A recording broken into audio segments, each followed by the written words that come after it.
Chapter 283. Seeing that they were about to break out of the encirclement, Suatu's attack interrupted the players' momentum. Although Gu Fei had single-handedly dealt with Suatu and caused confusion among the players, it was clear that he didn't have the ability to deal with Suatu easily. Suatu was wearing clothes today.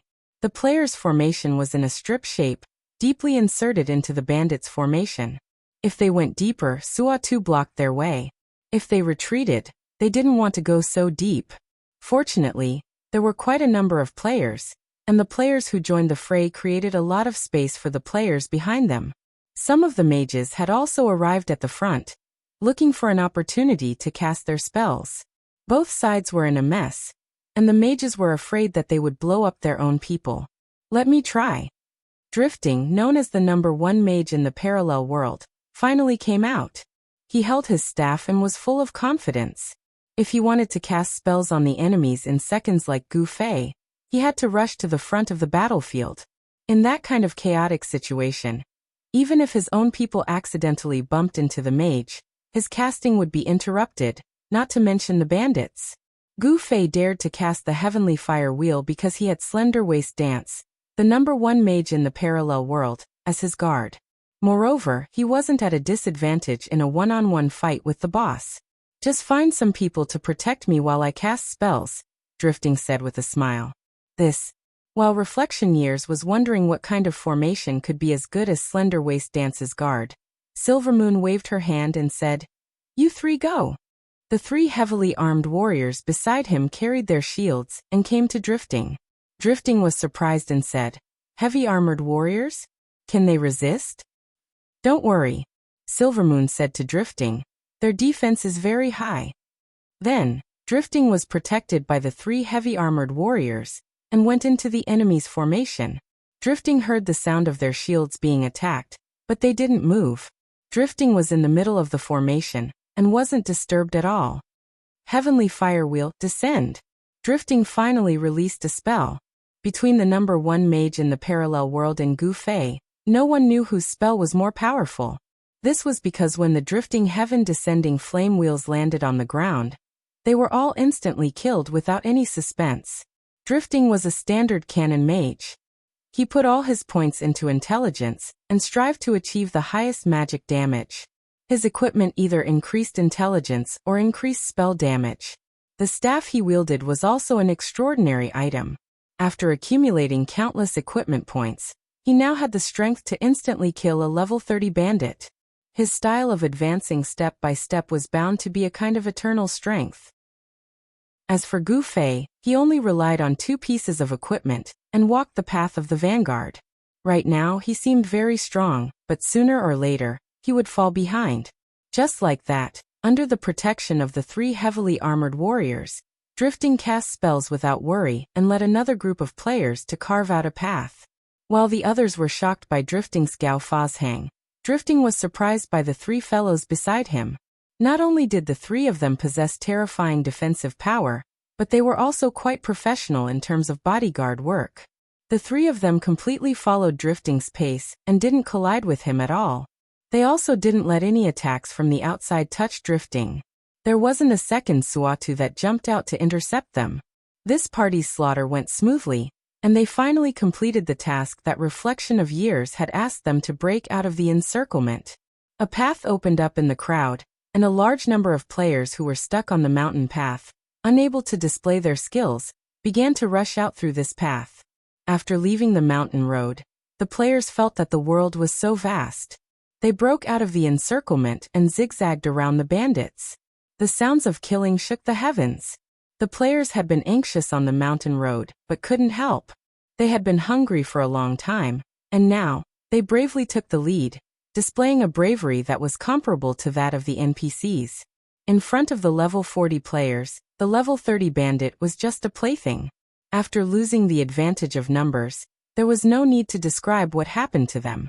Time's reflection kept reminding him, "Be careful, be careful." He was worried that the players would be too hot-blooded. After all, this was a battle. If they weren't careful, they would inevitably die. The bandits were destroyed at an extremely high speed. On the other side, the duel between Gu Fei and Suatu showed no signs of ending. Suatu's defense was vastly different now that he was wearing clothes. The Darkstream sword's physical attacks could only scrape a layer of skin. After using dual flame flash twice, Gu Fei had already put away his sword and switched to Flame's baptism. Flames continued to fly, and from time to time, the ring of thunder suppression on his finger would be used. The most visually beautiful lightning flashed on the blade, and there was even a crackling sound effect. No one knew how much damage the blade did, but Suatu was twitching like he was doing a breakdance. The players were dumbfounded, trying to figure out what kind of godly item Gu Fei's blade was. The Baptism of Fire was a level 30 outdated weapon. The players immediately saw it with their identification skill. At the same time, they carefully studied the OP magician's equipment. Apart from the clothes with question marks, everything else was really ordinary. In the eyes of the average player, this was more entertainment than practical, especially for the players who valued stability. This was especially true for players who valued stability. They hated the word probability the moment they heard it. Awesome. Too awesome. There was nothing special about the equipment. Everyone could only admire Gu Fei's skills. His skills were actually quite simple. He just dodged all of the opponent's attacks. This was the reason why Gu Fei was able to contend with Suatu. The players didn't know what to say. They could only stare with their eyes wide open. Do you need any help? Some people still raised their doubts. This reminded the players what Gu Fei was fighting. It was a boss. If he didn't take the initiative to snatch a boss when he saw one, could he be considered a qualified MMORPG player? Shouts erupted from the group of players once again. Hurry up and help. Everyone shouted out such a righteous reason as they pounced forward to snatch the boss. Bosses represented a beautiful amount of experience, a full purse, and the possibility of gold and purple-colored equipment. In the face of profit, team, discipline, and character were abandoned by countless players. They rushed towards Suatu as if they had seen their own father. Gu Fei was puzzled as to why none of the players came up to help. Now that he saw everyone rush forward like a volcano, he felt very comforted. The countless attacks made Suatu flustered. He didn't deal with Gu Fei's attacks as carefully as before. After Gu Fei slashed at Suatu twice, he felt bored. He waved his sleeves, wiped his sweat, and retreated from the battle. Countless players' eyes were about to fall to the ground. Many people couldn't rush into the boss's safe circle, and felt bitter because they couldn't take a hit from the boss. However, Gu Fei casually retreated from the front lines. If you didn't have the strength to fight the boss, you wouldn't have the ability to take advantage of the situation. However, Gu Fei had the strength to solo the boss. He suddenly gave up. Countless people felt that this guy was different from the rest. Several members of the child elite group came up and started to criticize and educate Gu Fei. With their understanding of Gu Fei, they knew that this guy was just as the players thought. He didn't care about the rewards that the boss would drop, so he just gave it up. Gu Fei ate a banana while listening to them talk. After a few bites he said, "Rewards? That's nothing. But I think I've heard of a rule where the loot is decided by the damage dealt?" They were slightly startled. "Brother, you looked at the battle. Oh, there are so many people and the attacks are so messy. It seems like no one can deal more damage than you." "But, brother," you immediately changed the topic. "That's only if we're not in the same team. We were in a team with a few people, so we don't have to follow this rule." "Oh, I didn't join the team," Gu Fei said. "You didn't join the team?" Everyone was shocked. "Yes, I saw that the person who invited me was Silvermoon, so I declined," Gu Fei said. At the time, they had formed a team for Silvermoon's Skill King's command. Battle formation skills were based on the team. Players who weren't in the same team wouldn't receive the buffs from these skills. When Silvermoon had formed a team for the battle, Gu Fei saw that it was his name in the system prompt, and didn't think much about it before rejecting it. The child elite group understood the whole story, and looked at the group of players bullying Suatu's day. They only felt that it was funny. Only Brother Yu was still a little worried. The person who dealt the last blow will get a very high damage score. If it happens to be someone in the team who gets it, then their team's points might surpass yours. There's nothing we can do about it. Who knows when the last blow will be? Gu Fei said helplessly. "Maybe right now," Yu Tianshunming joked. Really? Gu Fei cooperated with him. He pulled out the Night Streak sword and swung it towards the sky, chanting, "Lightning descend."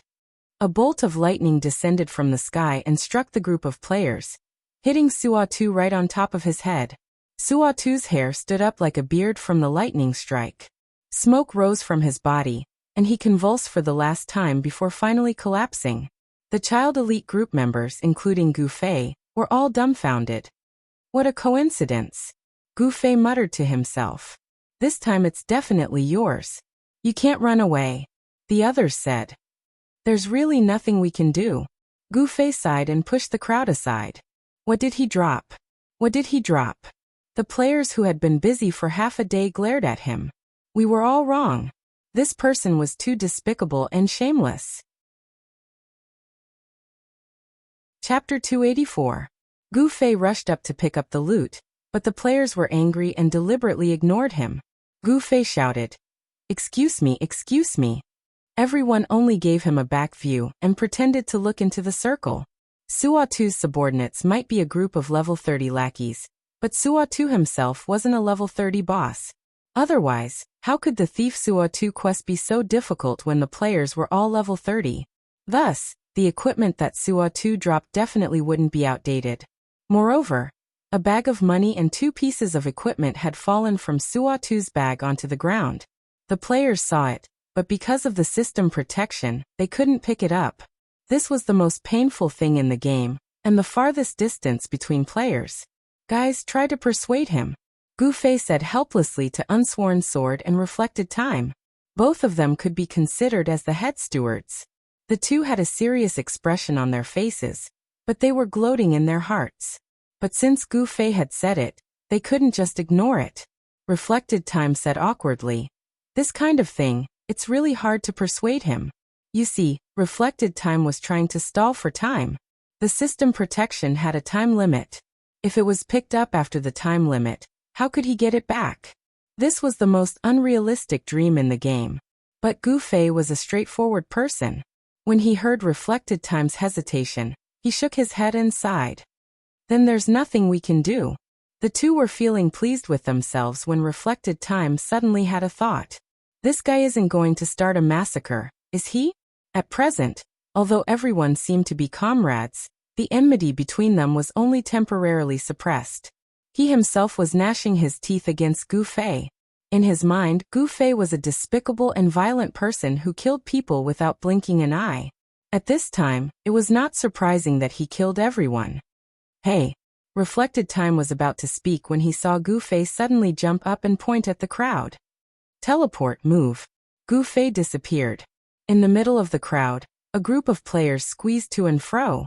When they heard that the main character was blocked by the crowd, everyone was very excited. They looked at Suatu's corpse and drooled. Drooling over corpses was something that often happened in the game.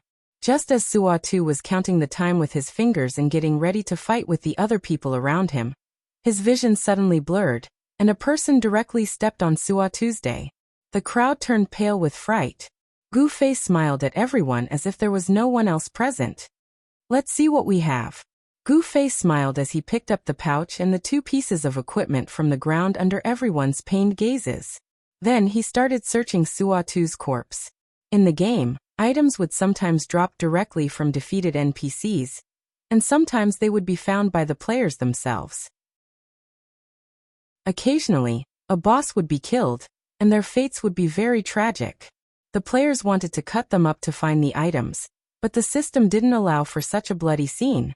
The players could only carefully search the boss from the front, side and back. Just like this, every time they killed a boss, it would be like they were taking turns on the boss. Gu Fei didn't go that far. He looked through Suatu's pockets to see if there was anything, then got up. He did not intend to search carefully under the watchful eyes of so many people. He had already eaten the meat, but he still didn't want to leave a single drop of soup. Gu Fei felt like he was going to be drowned in the sea of people's war. Excuse me, let me out. Gu Fei's smile didn't change. This time, the players were no longer in the mood to stop him. They listlessly moved aside, and Gu Fei calmly squeezed his way out. Halfway through, Suatu's system protection time ran out, and he was instantly treated cruelly. When the crowd dispersed, the once famous great thief Suatu was only wearing a pair of system-mandated underwear. He lay on the ground miserably, facing the yellow soil with his back to the sky, waiting for the system's white light to receive him. What did he drop? After Gu Fei returned to his party, a group of acquaintances surrounded him. Gu Fei first threw the money bag to Yutian Shenming. Count it. Then he took out 2 other items. Thief's ring, purple equipment, strength plus 12, agility plus 12. Looking at the name and the attributes, this item didn't look like a mage equipment. Yutian Shenming, slender waist dancer, sword demon, and even unscathed in battle were all salivating. In the end, Gu Fei excitedly put it on his finger, and then he took out the ring of burning, which had a fire enchantment rate of 7%, and showed it to everyone. Does anyone want it? No one said anything. So Gu Fei took out another similar ring from his pocket and showed it to everyone. A pair. Get lost. Everyone cursed. The other item wasn't an equipment, but a skill scroll. Great Thief Suatan naturally dropped shift-type skills as well. Gu Fei regretfully showed it to everyone. Eternal Skill Scroll. Stealth Action. Forcibly maintains stealth state. Consumes 7% of maximum mana per second. Cooldown time. 2 minutes 30 seconds. Class, Godly Thief. This. Everyone was stunned. Is there a godly thief? Gu Fei was already shouting at the top of his lungs. Give it to me. Slender Waist Dancer was practically pouncing on Gu Fei. Gu Fei dodged and handed it to her, saying, Then I'll write off my debt with you. Cough. Cough. Brother, you coughed loudly, but Slender Waist Dancer had already taken the scroll from Gu Fei's hand and rolled her eyes at him. What are you yelling for? I know this is worth much more than the teleportation I gave him. Brother, you felt ashamed. He coughed as a hint while quickly writing a message to Gu Fei. But seeing Slender Waist Dancer's sincerity, she didn't seem to have any intentions of taking advantage of him. Slender Waist Dancer took the scroll and used it. She then dug out her pocket and took out 2 bags of money. After counting them, she threw them to Gu Fei. This is 1,500 gold coins, plus the 1,500 you still owe me. 3,000 gold coins for this scroll. Isn't that a good deal? Slender Waist Dancer was talking to Gu Fei, but her eyes were looking at Brother Yu. Brother Yu was embarrassed and once again lowered his head in shame. That's about it. Gu Fei smiled as he took the bags of money. About it? This is a high price. Slender Waist Dancer roared as she pounced on him. High price, high price. Gu Fei hurriedly agreed and didn't want to argue with her. He didn't know how much this thing was worth, but he could tell that it was very valuable. Currently, stealth could be said to be the thief skill with the weakest priority. Any random attack would interrupt it.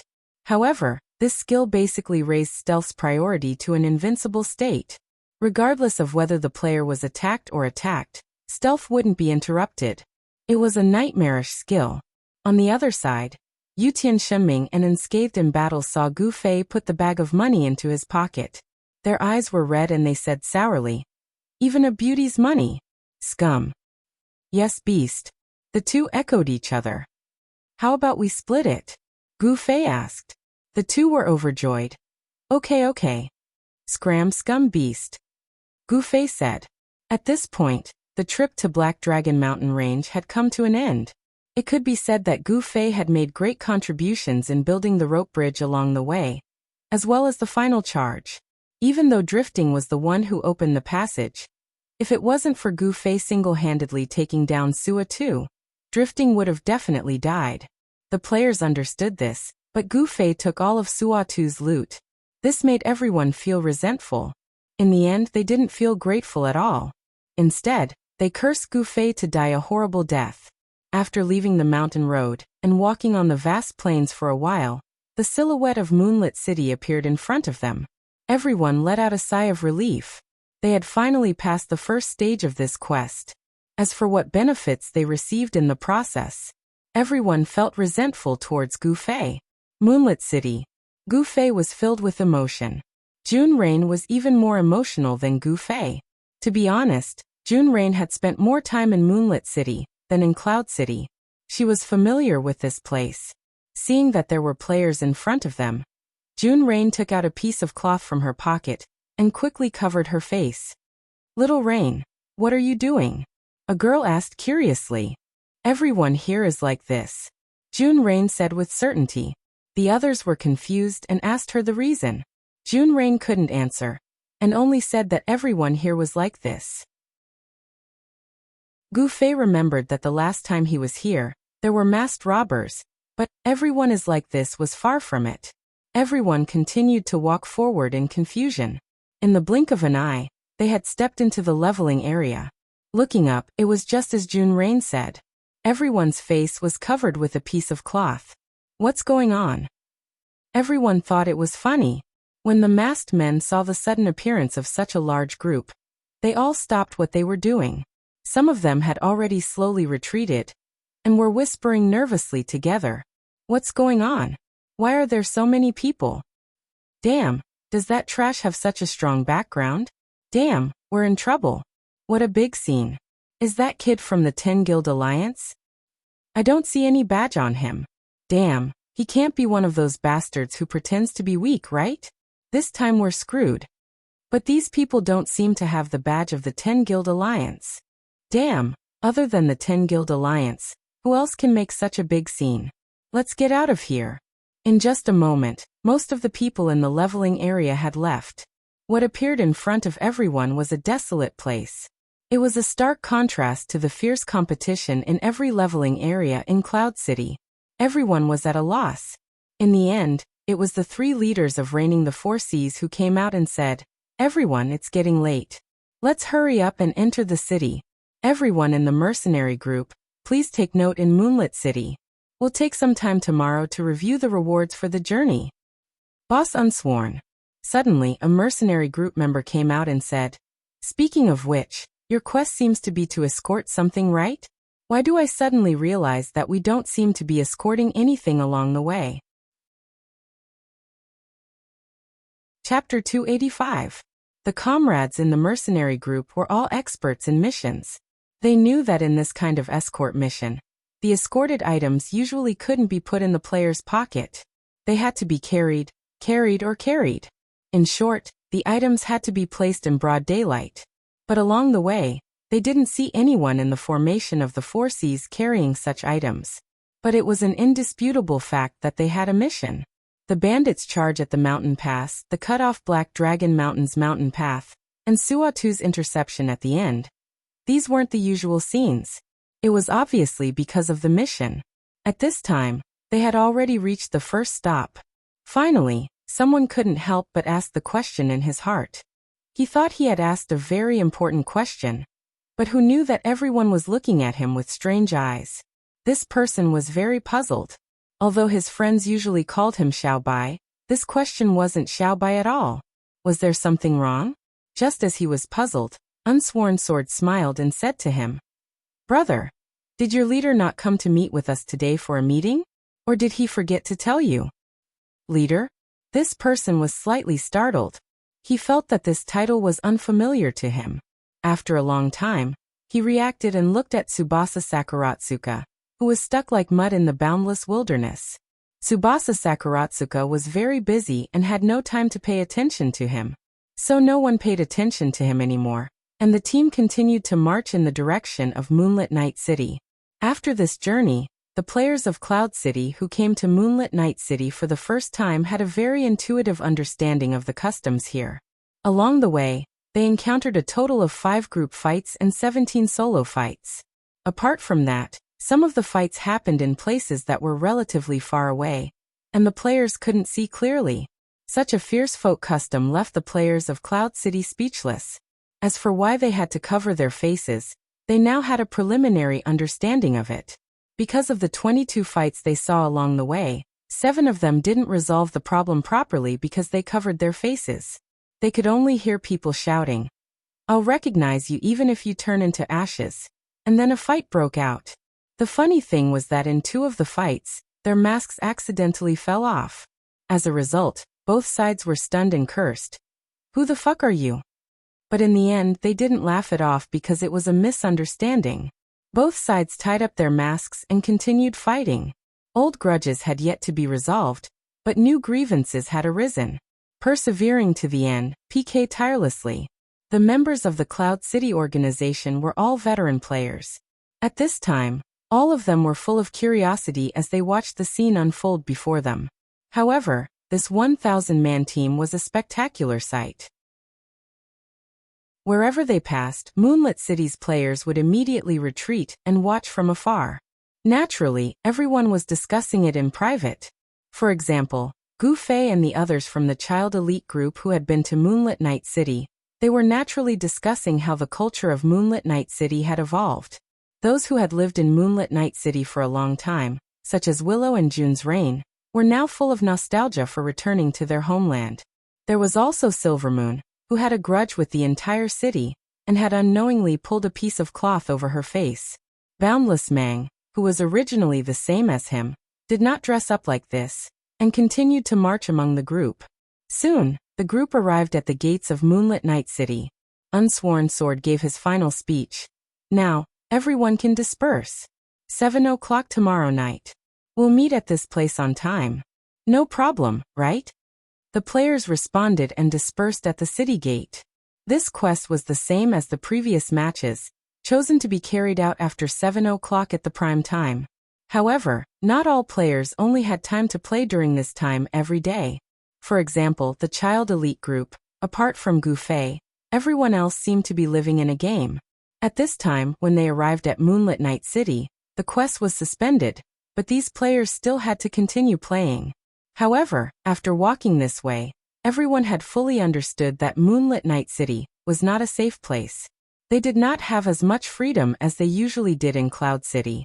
For example, the 5 people from the child elite group were currently discussing where to farm monsters and do quests at night. Qianli, what about you? The 5 people muttered in the guild channel, asking Gu Fei in passing. I'm going offline. Gu Fei said. The 5 already knew, so they didn't say anything.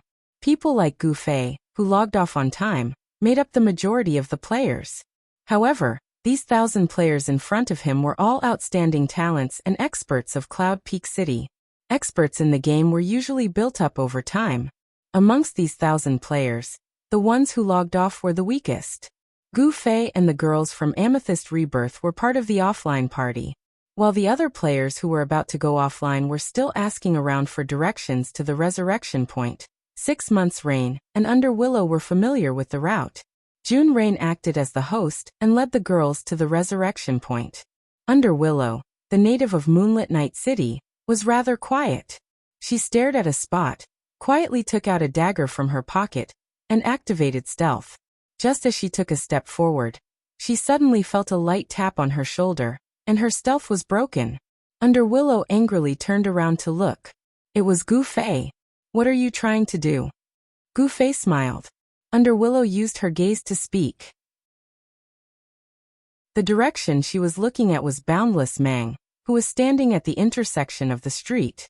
My friend from Moonlit Night City said that she and Silvermoon were missing, so they ran to Cloud City.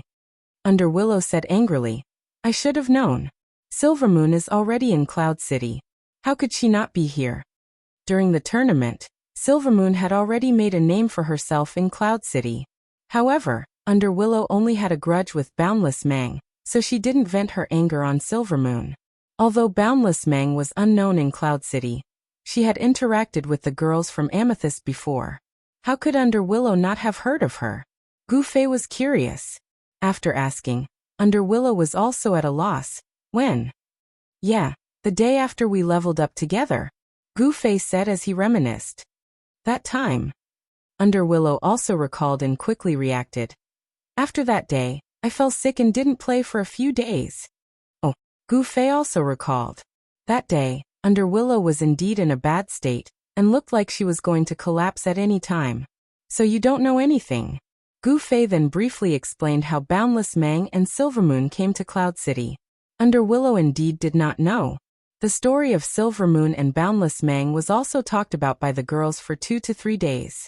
However, it happened that Under Willow was not online. By the time she came back, this topic was already old, and no one was talking about it anymore. Thus, Wuxia was kept in the dark until the Silver Moon mercenary group became famous during the competition. Only then did he know that Silver Moon had also come to Cloud City. As for seeing Boundless Mang, that was today. Along the way, Underwillow was thinking about how to deal with Boundless Mang. But at this moment, after listening to Gu Fei's narration, she began to hesitate. Silvermoon was undoubtedly extremely hateful, especially since Gu Fei could reveal a lot of information that other girls didn't know. Underwillow had some sympathy for Boundless Mang. However, after all, she had had direct contact with Boundless Mang, directly scolding and directly exchanging fire. It wasn't that easy to dismiss her. Underwillow held her dagger and hesitated for a moment. Actually, it's not that easy for you to deal with her now. Do you see the guy beside her? Gu Fei said. I see him. Underwillow's tone was filled with contempt. Along the way, Tsubasa Sakuratsuka jumped up and down beside Boundless Mang. How could Underwillow not know about Boundless Mang? From her point of view, she naturally tended to analyze Boundless Mang in some unbearable direction. That guy is also an expert. Don't look at how wretched he is. Gu Fei said. That group of people is quite strong. Yeah, they're all wretched. Humph, birds of a feather flock together. In Underwillow's mind, Boundless Mang was undoubtedly repulsive. She wouldn't be surprised if any derogatory words were used on her. But just as she finished her comment, one of the wretched people happened to look in her direction. He immediately waved his hand and shouted, Brother Zue. Underwillow looked at Gu Fei in surprise. Gu Fei was also very embarrassed. Birds of a feather flock together. Did he have to be one of them? Just as he didn't know what to say, Tsubasa Sakuratsuka also saw him and immediately led the crowd to welcome him. Under Fireball's gaze, the group of boys winked at him. In their hearts, they admired Gu Fei to the extreme. He could casually have a girl by his side. How did he do it? What's Brother Zue's plan for tonight? Fireball asked. Oh, I'm going offline soon. Gu Fei replied. You're going offline now? Everyone was stunned. Does keeping the same schedule as the beauties help increase intimacy? This group of wretched people had already started to analyze Gu Fei's techniques for picking up girls. Gu Fei didn't know that this group of people was discussing him like this. He only felt that this group of people couldn't sense the tension in front of them. Underwillow held the dagger in her hand and glared at Boundless Mang. Boundless Mang didn't speak either. It just looked back calmly. Two girls stared at each other. Countless sparks flew when their gazes collided. A group of guys were discussing some techniques for picking up girls. What a strange scene. Well, everyone continue playing. We're going offline first. Gu Fei dragged Underwillow and intended to leave. Underwillow sighed and didn't object. When Gu Fei suddenly pulled her out of stealth and told her about Boundless Mang and Silver Moon, she naturally understood the meaning behind Gu Fei's words. Regardless of whether she accepted it or not, it wasn't good for her to reject Gu Fei's feelings and make a move on Boundless Mang in front of him. I'll find another opportunity. Underwillow thought so and left with Gu Fei. Chapter 286. After comforting Wuxia, Gu Fei didn't forget about Tsubasa Sakuratsuka and the others. Although he had already left, he sent them a message. You guys are in a dangerous situation, do you know that?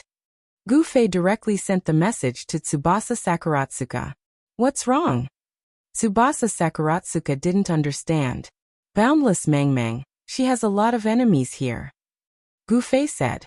Oh, that's great, I'll protect her. Tsubasa Sakuratsuka was actually very excited. He seemed to treat this as a great opportunity to show off. More than you can imagine. Gu Fei really wanted to ignore this guy and just let him die. Oh, a lot. Tsubasa Sakuratsuka finally understood the severity of the problem from Gu Fei's words. Probably as many as the entire city's population during the open beta. Gu Fei's words were still very cautious. Previously, the guild's arrogance was already a thing of the open beta. After the official launch of the game, the large number of players that flooded in obviously wouldn't have any direct hatred towards her. Yuzai, what's wrong? This time Gu Fei didn't receive a reply. He only heard a series of hurried shouts coming from the other side of the street. Take care. Gu Fei finally sent a message to Tsubasa Sakuratsuka, and then went offline with Wuxia at the revival point. On this side, Tsubasa Sakuratsuka finally came back to his senses after hearing the shouts of his brothers. When he looked at Boundless Mangmang again, it was as if he was looking at a great person. To be able to offend the entire city, if this wasn't a great person, then what was? Boundless Mangmang was also looking at him. Finally, she looked at the group of people, smiled and said, "You guys have fun, I'm going offline first." Tsubasa Sakuratsuka was startled. Although Boundless Mangmang was a girl, she was the online gaming madman type. Her daily online time was also very gorgeous, but today she actually wanted to log off so early. Tsubasa Sakuratsuka might be a pervert, but he was not stupid at all. At this moment, he had already thought of something, and he was very willing to imagine it in a good direction. Therefore, he was completely touched. He wanted nothing more than to go up and give her a big hug, but he did not dare to. "Let's go." Vast Mangmang waved at them, turned around, and headed towards the offline area. Tsubasa Sakuratsuka was startled for a moment, before he hurriedly chased after her. "Let me send you off." "There's no need for that," Boundless Mangmang said. Yes, just in case." Tsubasa Sakuratsuka didn't finish his sentence. He knew that Mangmang could understand him. As expected, Mangmang didn't say anything else, nor did he reject Tsubasa Sakuratsuka. The two of them left in silence, leaving Fireball and Mangmang with their backs, prioritizing a lover over a friend. "Tsubasa, you're really a role model for our generation." Everyone sighed. Damn, why is it that Tsubasa is so perverted, yet he can pick up girls? I'm so handsome, yet no one appreciates me? There were also some who felt indignant. Work hard, it's rare to come to a new place. Hurry up and start your business. What business? Everyone here has their faces covered. We can't even tell if they're beautiful or not. Sigh, that's a problem. The group of people were momentarily disappointed. Speaking of which, we're only staying here for a day. Why do we have to be so detailed? We can just play around. Someone suggested. Yes, that makes sense. The others agreed. There's a target up ahead. One of them immediately shouted and pointed. On the opposite side of the street, 3 girls with their faces covered gracefully walked by. The group of people saluted them with their gazes and commented, "Since we can't see their faces, we should pay more attention to their figures. These 3 are not bad. Then why aren't we making a move? Hurry." The group of people quickly began their hunting and teasing operation. The next day, Gu Fei went online rather early. It was rare for him to come to Moonlit Night City, so Gu Fei felt that he shouldn't waste it. In a main city where PvP was rampant, the popularity of the wanted quest market was foreseeable. What was even more adorable was that the players in Moonlit Night City might have average equipment, but their PvP skills were much better than the average players. Gu Fei was full of joy and was about to rush to the wanted quest office when a message came through. Gu Fei opened it and saw that it was Fireball. "Brother drunk, hurry and save me." These few words made Gu Fei feel Fireball's hoarse voice. Moreover, Gu Fei had already somewhat foreseen this situation. He hurriedly replied, "What's wrong? Are you being chased?" "How do you know?" Fireball was surprised. Gu Fei had miraculously challenged his knowledge again and again. "Didn't I already warn Tsubasa? Why didn't you guys pay attention?" Gu Fei said. Fireball, who was already being chased, obviously understood the whole story. At this time he cried, "I already went offline, but I was blocked." Last night, Tsubasa Sakuratsuka accompanied Boundless Mang to go offline at the resurrection point. However, Boundless Mang was too famous and had long since been targeted by others. Just as they were about to reach the resurrection point, the other side gathered people and blocked the two of them. Boundless Mang had left Moonlit Night City for a while now, so the players' hatred towards her wasn't that strong. However, a few days ago Yin Zhongmu and his group went to Cloud City to attend Gu Fei's meet and greet. They met Silvermoon and wanted to take advantage of the situation. In the end, they fell right into the trap that Silvermoon had set for Child Elite Group and were killed. Yin Zhongmu was now considered an overlord and hadn't suffered such a loss in a long time. This old hatred naturally became fresh and spicy. Fortunately, he was busy participating in the tournament, so this matter was put on hold for now. Now that the tournament was over, this matter was put on the agenda. Silvermoon couldn't survive in Moonlit Night City, and ran to Cloud City to develop. As for Yin Zhongmu's friends, Unsmiler and the others who were originally in Cloud City, because they weren't doing well in Cloud City, they ran to Moonlit Night City to join Yin Zhongmu. If Yin Zhongmu had some understanding of Cloud City in the past, then he knew nothing now. He had no idea how Silvermoon's development in Cloud City was, or how much strength she had. From the contact that day, it seemed that she had some manpower. This caused Yin Zhongmu to be unable to decide how many people to send. If he sent too few, he was afraid that he wouldn't be able to deal with them. If he sent too many, he was afraid that the other players in Cloud City would misunderstand. Silvermoon was very sinister and was very good at using external forces, so he couldn't be careless. Later, he gathered a few people and prepared to go to Cloud City to scout for information. In the end, these people came back halfway and said that the road from Moonlit Night City to Cloud City was cut off and couldn't go. This was something that only the system could do. Yin Zhongmu didn't know what this was about, so his plan against Silvermoon could only be put on hold for now. These few days, he was also busy researching the quests that their guild received during the tournament. However, someone claimed to have seen Boundless Mang return to Moonlit Night City, so the pursuit began again. When Gu Fei came online, Tsubasa Sakuratsuka, Boundless Mang, and Fireball had already been on the run for an entire night and day. Fortunately, Boundless Mang had accumulated a lot of experience when she was a street rat in Moonlit Night City. She was very experienced in escaping through the streets and alleys. With Tsubasa Sakuratsuka and a bunch of trap experts in the team, they managed to drag it out until now. Unfortunately, all the respawn points and city gates in the city were already occupied by the other side. The players who passed by were even asked to take off their masks for inspection. With the power of Yin Zhongmu and the 10 Guild Alliance, no players dared to resist. Moreover, Boundless Mang wasn't a popular character here. As soon as they said that they were here to capture her, the players were very cooperative. If this doesn't work, we'll have to forcefully log off. I'm so tired. Fireball messaged Gu Fei. Where are they now? Gu Fei asked. Fireball reported the coordinates. Brother Drunk, we're counting on you. Help us kill a way out. Gu Fei only laughed. He tidied up his equipment and copied the style of the players in Moonlit Night City. He took out a cloth to cover his face and ran towards the coordinates Fireball gave him. Let me know if you're changing locations. Gu Fei messaged Fireball. Fireball didn't have time to reply because they were once again exchanging fire with the enemy. Fireball's Great Hunt mercenary group was completely based on their guild.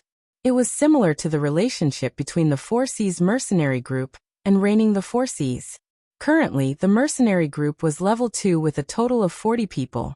All of them had come to participate in this mission, but after a day of being chased, blocked, and killed, there were only 18 people left. The other 22 had died heroically and returned to the resurrection point, calmly logging off to sleep.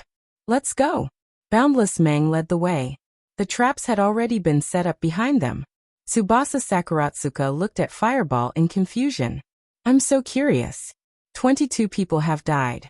Why isn't it your turn yet? If it was just Sakurazuka Tsukasa and his group of archers, it might not be difficult for them to escape. However, because of the vast expanse of grass and the two unusual creatures, the Fireball, their speed was slowed down. They could only rely on the traps to make up for it. Along the way, they heard countless screams of their opponents stepping on traps. Tsubasa Sakuratsuka and the others realized that it wasn't difficult to use traps against this group of people. It seemed like the straightforward style of Moonlit City had caused the players here to dislike passive attacks like traps. There weren't many people who practiced it, so naturally, they didn't come into contact with traps in PvP. Many people hadn't even seen traps before. That idiot Hakuba had once foolishly placed a trap on a bluestone slab. In the end, it was stepped on by someone. This made Tsubasa Sakuratsuka very confused. Not good. Boundless Mang, who was leading the way, suddenly shouted. Why is there no way out? Boundless Mang looked around. The direction she and the others were rushing towards was a dead end. We used to be able to leave this place. Did they change it? Or did I remember wrongly? Boundless Mang had been away from Moonlit City for a long time, so she was a little unsure of herself. Damn it, we can only fight it out now. Tsubasa Sakuratsuka led the group back in a very imposing manner. There were traps at the intersection ahead. The enemies were chasing them from 2 directions. They had no way out. Brother Zue, we're at XXXXXXXX. There's no way out. Fireball replied to Gu Fei's message regretfully. Huh. What a coincidence. I'm just passing by. Gu Fei replied. Butterfly knot. It's not easy to come to Moonlit City. My thoughts are surprisingly similar to Comrade Gu Fei's. Chapter 287. Fireball hurriedly looked around for Gu Fei's figure, but Gu Fei was nowhere to be found. The enemies had already rushed out from 2 different directions and met up at the intersection. Then there was a series of A person beside Fireball spat on the ground and cursed. Why are you always screaming like that? It's not like you're a girl. It's disgusting. Cut the crap and fire. Tsubasa Sakuratsuka yelled. Seeing that there was no way out, it was normal for people to want to drag a few more scapegoats down with them when they were about to die. An archer's volley was quite scary in a street fight. It was impossible to dodge in a narrow space. The people at the intersection were hit by arrows. 2 of them were unlucky and were hit by more arrows and died on the spot. However, the players of Moonlit Night City were very skilled in PvP. They didn't panic even when they were trapped and attacked by archers. A few heavy armored warriors pushed their shields to the front of the team. Everyone crouched down. Advance. With the order, everyone moved forward behind their shields. Tsubasa Sakuratsuka's arrows hit the shields and caused a burst of white light. Unfortunately, they weren't killed. It was the enemy's priest who was working hard. Fireball. What are you doing? Tsubasa Sakuratsuka yelled. Normal heavy armored warriors only had high physical defense. The attacks of an archer were insignificant in front of him, but the spells of a mage were still very powerful. Tsubasa Sakuratsuka only had 1 mage in his team, Fireball. He didn't attack but looked around in a daze. What can I do? Fireball smiled bitterly and raised his staff to cast 1,000 layers of flames. As expected, the enemy didn't care about a mage's spells at all. The priest continued to work hard and the team pushed forward. Focus fire, the one on the left. Tsubasa Sakuratsuka waved his hand. In fact, even if they were able to instantly kill them with a volley of arrows, it wouldn't be of any use. The enemy troops had already squeezed into the streets. Sending the heavy soldiers to the front was just to reduce the number of casualties on their side. Even if they were to charge forward with their butts bare, they would be able to drown Sakurazuka and the rest. Forget it, die. I'm so sleepy, I'm going to log off and sleep. Someone said as he stretched. He was too lazy to shoot any more arrows. Useless. Sakurazuka Tsutomo looked at him with disdain. Fireball threw 2 more spells, but the results were the same as if he hadn't thrown any. Seeing that the enemy was getting closer and closer, he looked up at the sky and sighed. Brother Zue, aren't you just passing by? Where are you passing by? Here. Gu Fei's voice came from the sky.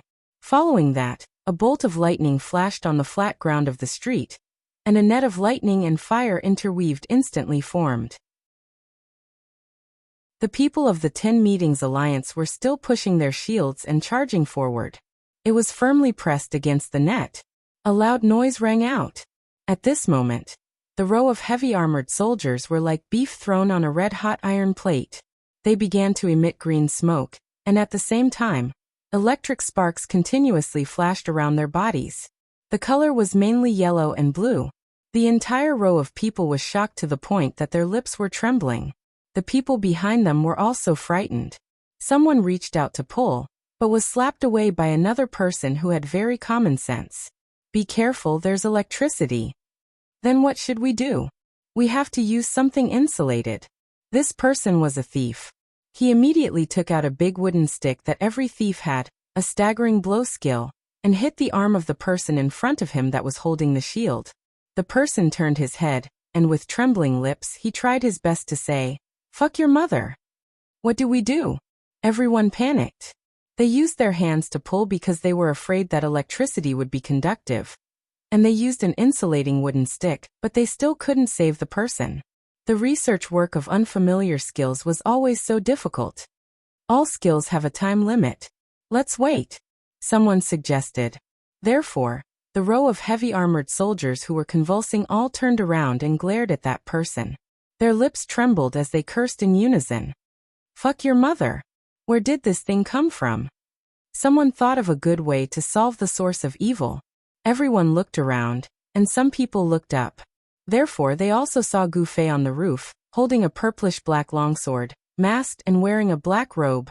This appearance, this demeanor, why did it feel like they had seen it somewhere before?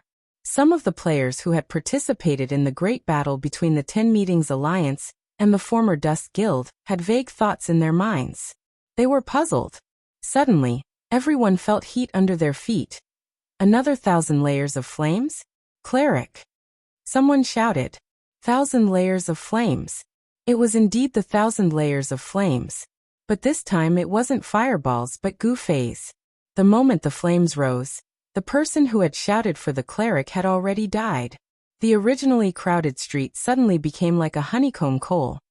The flames flickered and shot up from the position of the players who had been instantly killed. Someone cried out. Although this 1 second wasn't as clean as the heavenly wheel of fire that fell from the sky in front of the moonlit city Mage Academy, at this moment, countless people already remembered that scene. The group of PvP experts in Moonlit City had piked from level 30 to level 40, and so far, they had only seen one mage who could instantly kill a mage. It was too deep of an impression. Fireball was also taking advantage of the situation. This was really taking advantage of the situation. The fire that Gu Fei had set up hadn't even been extinguished yet, and Fireball had released another one. Although the power was incomparable, some of the players that Gu Fei hadn't instantly killed with a spell just now were burned by Fireball. Retreat! Someone shouted. At this moment, the 1,000 layers of flames continued to burn on the ground. It was too terrifying. Everyone retreated, and the row of heavily armored warriors were pitifully left behind, continuing to stick to the wall of electricity and convulse. Gu Fei looked at the time. The wall of electricity lasted for 20 seconds, and these guys still had to draw for another 6 seconds. But speaking of which, Gu Fei remembered that when he first tried this skill on the streets of Cloud City, there were also players who reached out to touch it, but their fingers were immediately retracted after being electrocuted. He didn't see any of them being sucked in, so why were these guys? Is it because the area of contact is larger? Gu Fei analyzed. These guys had directly stuck their shields on it, so the area of contact was quite large. But this wall of electricity didn't seem to do much damage. After being electrocuted for so long, no one seemed to have died. Gu Fei sighed, and at the same time he saw his mana starting to automatically recover, just like yesterday when he fought against the Suatu army. Looking down at the street below, as expected, the vast Mang Mang was raising his staff and casting a spell at him. The 10 Guild Alliance had already retreated outside of the range of the 1,000 layers of flames. The priests were frantically trying to save the injured, while the mages and archers began to attack Gu Fei on the roof.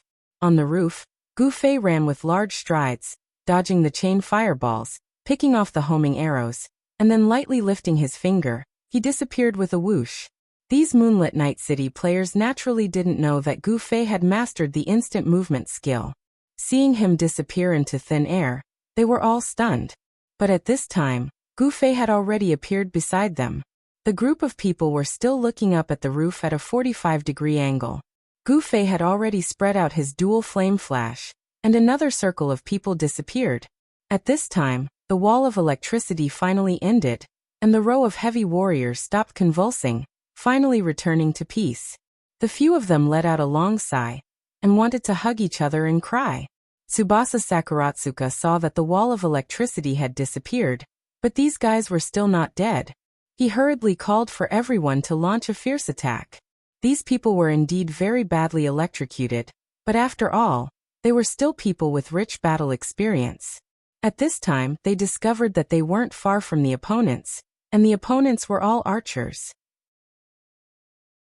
As long as they got close, Even though they were only heavy warriors, they could still take care of them. With this thought, the few of them very tacitly raised their shields in front of them, but this time, they didn't need to protect anyone behind them. The few of them bent down together, and were about to use charge to directly kill their way into the enemy's formation. In the end, the row of people stuck out their butts, but no one rushed out. The few of them were at a loss, and when they saw the situation, they all cursed, "Fuck, they're numb." Arrows fell like rain, landing on the shields with clanging sounds. Fireballs flaunted their might as they cast spells. At this time, the few of them didn't have the support of a priest, and they couldn't use charge to advance at high speed. They really didn't dare to push forward, and hurriedly turned around and retreated. Just as they retreated a few steps, they suddenly heard a crackling sound behind them. The few of them turned around to look, and couldn't help but start to tremble. Another wall of electricity was erected behind them again. Following that, they saw Gu Fei, who was killing everyone in their formation, suddenly disappear. The few of them didn't even have time to react, and the scorching flames had already poured over their bodies. Gu Fei flew behind them, and used a dual flame flash. No matter how heavy a warrior was, there was still a limit to their health. These people had endured so many disasters until now, and had long since been unable to bear the burden. In the end, they were met with a valiant attack like Gu Fei, and finally, they heroically sacrificed themselves with tears in their eyes. "Are you guys alright?" Gu Fei killed these guys, and turned around to ask Tsubasa Sakuratsuka and the others. "We're fine, these guys can't do anything to us." Tsubasa Sakuratsuka was full of himself, and let down Gu Fei's good intentions of coming to save them. "Brother Zue, they seem to be retreating, hurry up and retract your spell." Fireball said. The opponents were indeed retreating. Gu Fei shook his head and said, "Let them retreat, I don't have any more power left." After saying that, he looked at the vast expanse. "This time, I don't seem to have recovered as much as yesterday." The vast expanse was also very helpless. "You rushed too far ahead, and exceeded the range of the skill." "Oh." Gu Fei was incomparably regretful and finally asked, "What skill is it?" "Mana sacrifice, I'll give you my mana to use." The vast expanse replied. "Oh." Gu Fei responded again, and then carefully looked at the vast expanse. "You seem to be in a good mood?" Chapter 288. Meng Meng was laughing. It was the kind of laughter that came from the bottom of her heart, so Gu Fei felt that she was in a good mood. Of course, this was strange. After being chased for a day and a night, how could she laugh so happily? Was there something wrong with her? Moreover, Gu Fei had never seen Meng Meng laugh like this. When they first met in Moonlit Night City, this woman's smile was arrogant and domineering. When they met again in Cloud City, Meng Meng in Cloud City didn't smile much. Her occasional smile was the most polite kind. After Gu Fei finished speaking, Sakurazuka Tsukuzi and the others also noticed it, especially Sakurazuka Tsukuzi. His stubbornness caused him to have more contact with boundless Meng Meng than Gu Fei, and his contact was also more detailed. He could also see that boundless Meng Meng's smile today was very different from the past, and she had been smiling like this for a day and a night already. Tsubasa Sakuratsuka suddenly felt a bit scared and couldn't help but say, "Yeah, you've been smiling. What are you so happy about?" "Is that so? Did I smile?" Meng Meng said with a smile. Everyone was speechless. "Forget it, let's go," Gu Fei said. When the electric wall disappeared, the group of people hurriedly walked to the intersection. As a result, when they looked around, the Ten Society Alliance did not completely retreat because of this. It was just that because of the sudden appearance of a strange and troublesome enemy like Gu Fei, they temporarily stopped their previous active contact. They also knew that this was a dead end, so they firmly guarded the two ends. When they saw a group of people walk out, they immediately became fully alert. At the same time, a voice was constantly repeating in their guild channel. 27,149. 27149 is back. 10 Guild Alliance. This was the name that the players gave to their organization. Yin Zhongmu and his brothers had gathered too many people, so many that even the top guilds couldn't accommodate so many people.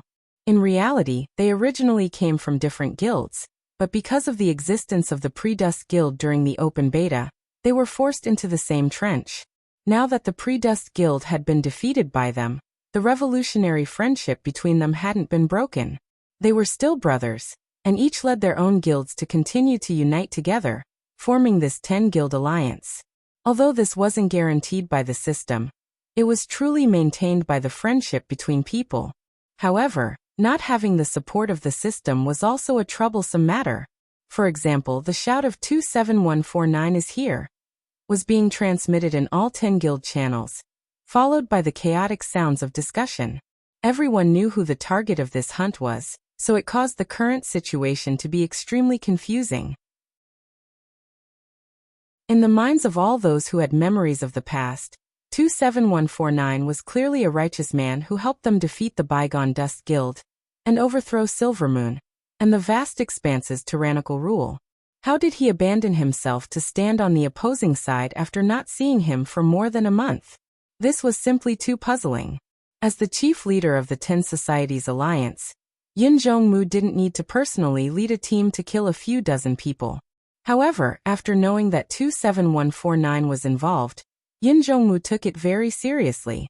With the strength of the 10 Guild Alliance, there was no need for them to treat a single player so differently, but 27149 was an exception. Didn't they see him being used as a spokesperson in the official promotional video?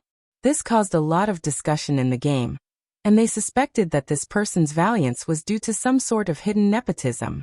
The higher-ups didn't have a definite answer for a long time. However, the underlings on the front lines of the battle could see Gu Fei walking towards them with his sword in hand. This was a legendary character. The banana peel he had just eaten looked extremely fierce when he threw it away casually. The players on the street couldn't help but take a step back. The player leading the team shouted in the channel, "Guild leader, what do we do?" After a short discussion between the leaders of the 10 guilds, the order was finally passed down. Confirm his identity. How do we confirm it? The players asked. The answer was very simple. The order was carried out quickly.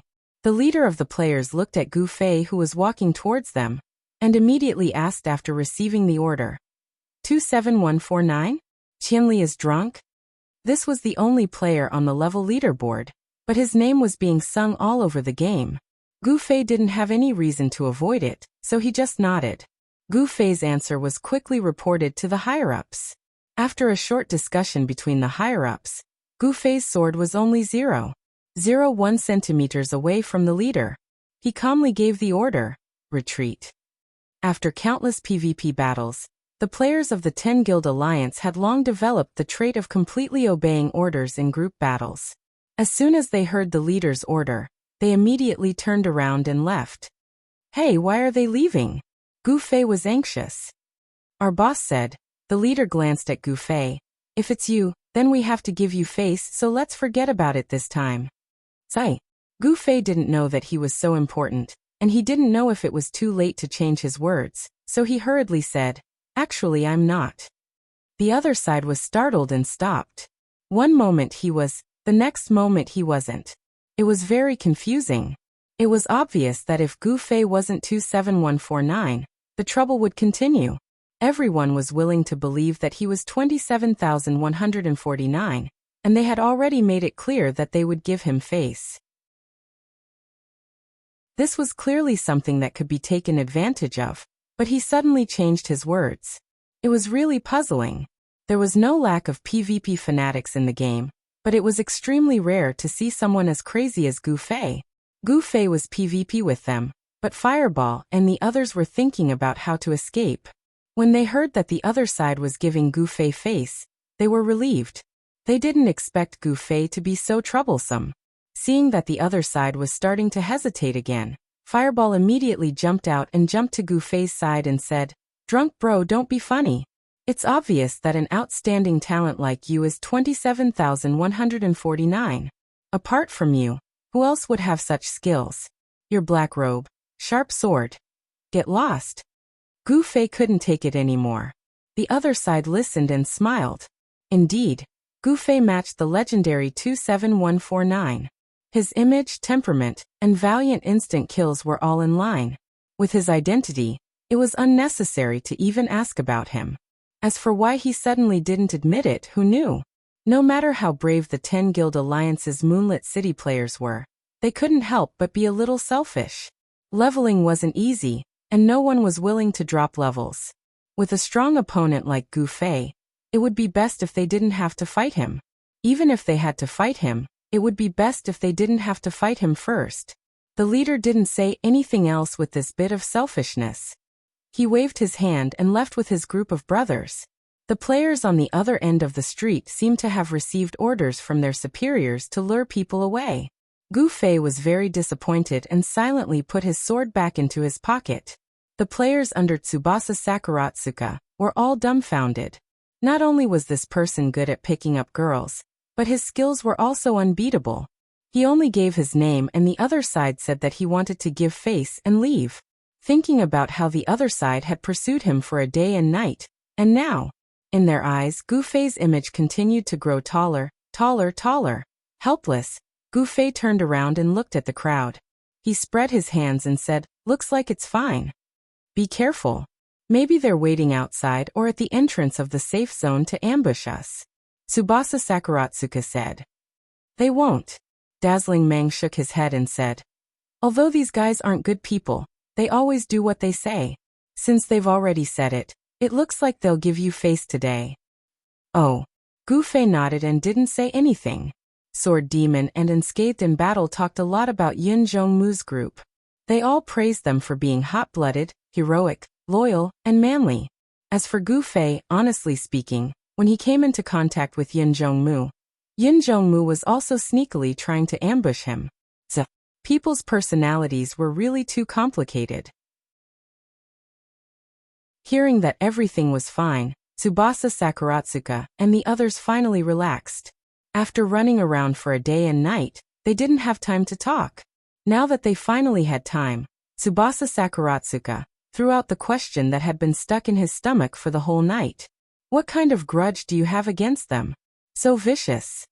They had mobilized hundreds of people and chased after them for a day and night. This grudge was probably higher than the heavens. Dazzling Mang calmly said, "It's nothing. It's just like today. In the past, I also led a team to chase after them." "Oh, you used to be in that guild?" Tsubasa Sakuratsuka asked. The Moonlit Night City Guild War was currently the most intense conflict between players in the parallel world. It was quite famous, but for an outsider like Tsubasa Sakuratsuka, it had nothing to do with them. He only knew about this vague concept and didn't ask about the details. A former guild? Dazzling Mang bitterly smiled. Although he was looking at Tsubasa Sakuratsuka, his eyes began to blur. "Disaster is coming. Let's go our separate ways." "What?" Tsubasa Sakuratsuka didn't quite understand. But Gu Fei understood, and he also understood the meaning of Dazzling Mang's strange smile. Companions. Tsubasa Sakuratsuka, Fireball. These wretched fellows didn't have any hot-bloodedness. In the face of danger, they didn't have any impassioned emotions. They only worked together to deal with this sudden pursuit. It was like when they met a beautiful girl, they would definitely chase after her and try to woo her. Pursuit, beautiful girl. To them, it was all just a farce. It was the spice of their game life. They were companions. Companions who found joy in the game together. Chapter 289. Just as Boundless Mang said, Yin Zhongrong and the others did what they said. When Gu Fei and the others passed through the streets and walked under the watchful eyes of everyone in Moonlit Night City, no one came up to cause trouble for them. Some of them looked very familiar. They seemed to be the ones who had been chasing them for the whole night. At this time, the two sides were less than 5 meters apart. Tsubasa Sakuratsuka and the others were still on guard, but they were smiling casually. "Are you going offline? Let's go together." Someone even called out to them. Damn it, these bastards. Tsubasa Sakuratsuka and the others didn't know whether to laugh or cry. They were tired after running for a day and night, but it wasn't easy for the other side to chase after them. Of course, they had the advantage in numbers so they could change shifts. However, Tsubasa Sakuratsuka did see some faces behind them. They were too persistent. Tsubasa Sakuratsuka and the others had sacrificed a total of 22 people, but the 10 Society Alliance had actually lost more players than them. They had all fallen into the trap by mistake. Then, Tsubasa Sakuratsuka saw that they had more time, so he ordered everyone to fire in unison, taking the levels of quite a few players. Log off. Let's rest. Tsubasa Sakuratsuka and the others were preparing to revive. What about tonight's quest? Gufei said in a daze. According to the schedule, after an hour, the main group should have set off for the next main city. If Tsubasa Sakuratsuka and the others logged off now, wouldn't that mean that they had given up on the quest? Brother Zue, didn't you hear what your leader said? They won't be leaving Moonlit Night City for now. It seems like their quest has some content that needs to be completed here. Tsubasa Sakuratsuka said. Really? What content? Gufei asked. I don't know. I've been on the run for an entire day. Where would I have the time to go to a meeting with them? Tsubasa Sakuratsuka said. Oh, then you guys go. Gufei waved at them. He had just logged on not long ago, so he obviously couldn't log off right now. Thus, the group of fellows chatted merrily as they left. Gufei had seen many players' resentful expressions after being piked, but he didn't expect these wretched guys to be so open-minded. Human nature was too complicated. Gufei could not help but lament again. After this matter was over, Gufei was about to hurry up and issue a wanted mission when he received another message. He opened it and saw that it was from the Sword Demon. Yin Zhongmu is treating us and specifically mentioned you. Can I come here for a moment? His movements were really fast. Gufei sighed ruefully. He'd just used his skills to save someone, and he reckoned that Yin Zhongmu would immediately ask the Sword Demon and the others about it. They had added each other as friends when they fought side by side last time. Knowing that the Sword Demon and the others had come to Moonlit Night City, Yin Zhongmu, the true host of Moonlit Night City, immediately expressed that he wanted to do his best as a host. The Sword Demon and Unscathed in Battle had a good impression of Yin Zhongmu and the others, so they probably wouldn't refuse. Yutian Shenming and brother you were ambiguous, but being treated to a meal was a great advantage, so they probably wouldn't miss it. As for the Han family young master, perhaps he didn't see eye to eye with Yin Zhongmu, so he was even more likely to go. This guy would probably drink to his heart's content in order to attack Yin Zhongmu's wallet. Gufei didn't want to join in on the fun, but he thought about how Yin Zhongmu and the others had given him face today, and let Boundless Mang and Tsubasa Sakuratsuka off. What about tomorrow? If they really didn't show any mercy, these fellows would probably have to flee from Moonlit Night City for the rest of their lives. The current 10 Guild Alliance was much stronger than when they were chasing after Forestborn. It was better to go and find out what Yin Zhongmu and the others were planning. Gufei thought. After asking for the location, he went in the direction of the tavern. Moonlit Night City didn't have a player-open little raise bar like Cloud City. In the end, Yin Zhongmu chose the largest tavern in the center of the city. The landlord was the landlord. As soon as he entered the tavern, he chased the other small farmers out. The boss of the system was a person who did business step by step. Of course, it wouldn't care about this kind of thing, so it wholeheartedly served the people who stayed in the tavern. When Gufei arrived at the tavern, it was filled with people from the 10 Guild Alliance. He even saw the leader of the group, who he had a direct conversation with, sitting at a table. It seemed like a few of them had died under his sword. As for the child elite group, they were all there, sitting in front of a large table that was made up of several small tables. Yin Zhongmu was sitting at the same table. Other than that, Gufei didn't know their names, but they were probably the heads of the 10 Guild Alliance. They were talking about the top 10 guilds. No matter what, they had to have 10 guild leaders, right? After Gufei entered the tavern gradually quieted down. Sword Demon and the others reached out to greet Gufei. Yin Zhongmu immediately turned around and displayed the agility of an expert thief. With a few swishes, he flashed in front of Gufei, shook his hand, and patted his shoulder. Brother, you're finally here. Quick, please come in. Gufei followed behind him to the table, sat down, and took off his mask. Yin Zhongmu personally poured a glass of wine and handed it to Gufei. Gufei took it and thanked him. The wine was the best wine. Gufei paid special attention to the other tables and found that everyone's wine was the same. They didn't make their table more noble. As expected, the Han family young master didn't miss this opportunity. He drank very quickly. However, Yin Zhongmu didn't mind at all. He just found that this guy really liked to drink, so he ordered a few more bottles and placed them in front of him. In addition, when Gu Fei saw Brother Yu watching the Han family young master drink and play with his fingers, he laughed inwardly. This guy was probably bored and calculating how much money the Han family young master drank. Frankly speaking, the people at this table weren't familiar with each other. Only Sword Demon had fought side by side with them. After Gu Fei sat down, Yin Zhongmu and the others expressed their admiration for Gu Fei, such as "You're so fierce, so amazing," and so on. Gu Fei naturally responded politely, saying things like, "You're too kind," and "Thank you, thank you." Yin Zhongmu and the others fought boldly and unruly, but talking to strangers wasn't their forte. Their temperaments were similar, and their words were simple and direct. Out of every 3 sentences, they would say "fuck you," and then "fuck you."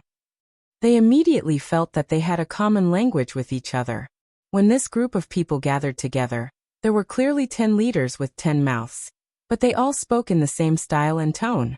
If you closed your eyes, you wouldn't be able to tell who was who. This kind of unrestrained and vulgar style was clearly not suitable for communicating with strangers for the first time. However, after removing the "fuck you," this group of people immediately acted as if they didn't know how to speak. After the polite greetings ended, no one spoke at the table, and the atmosphere became awkward. This situation continued for a few minutes. Suddenly, Yin Zhongmu picked up his wine cup and stood up. As expected of old Yin, the other 9 leaders were excited and looked at him. Let's have a toast," Yin Zhongmu said. Fuck you old Yin, you piece of trash." Everyone didn't expect Yin Zhongmu to just say some nonsense. They all looked at him with disdain. Of course, Yin Zhongmu also felt a bit embarrassed. After swallowing a cup of wine, he racked his brains, but still couldn't think of anything to say. Back then, he had interacted with Sword Demon. That Sword Demon was an old player, and he was the same class as Yin Zhongmu. Everyone reminisced about the past, and then discussed the current thief class. It was easy to find common topics. Right now, facing Gu Fei, Yin Zhongmu really didn't know what to say. After a long time, he finally said, "Brother Qianli, what games have you played before?" "Oh, never played before," Gu Fei replied.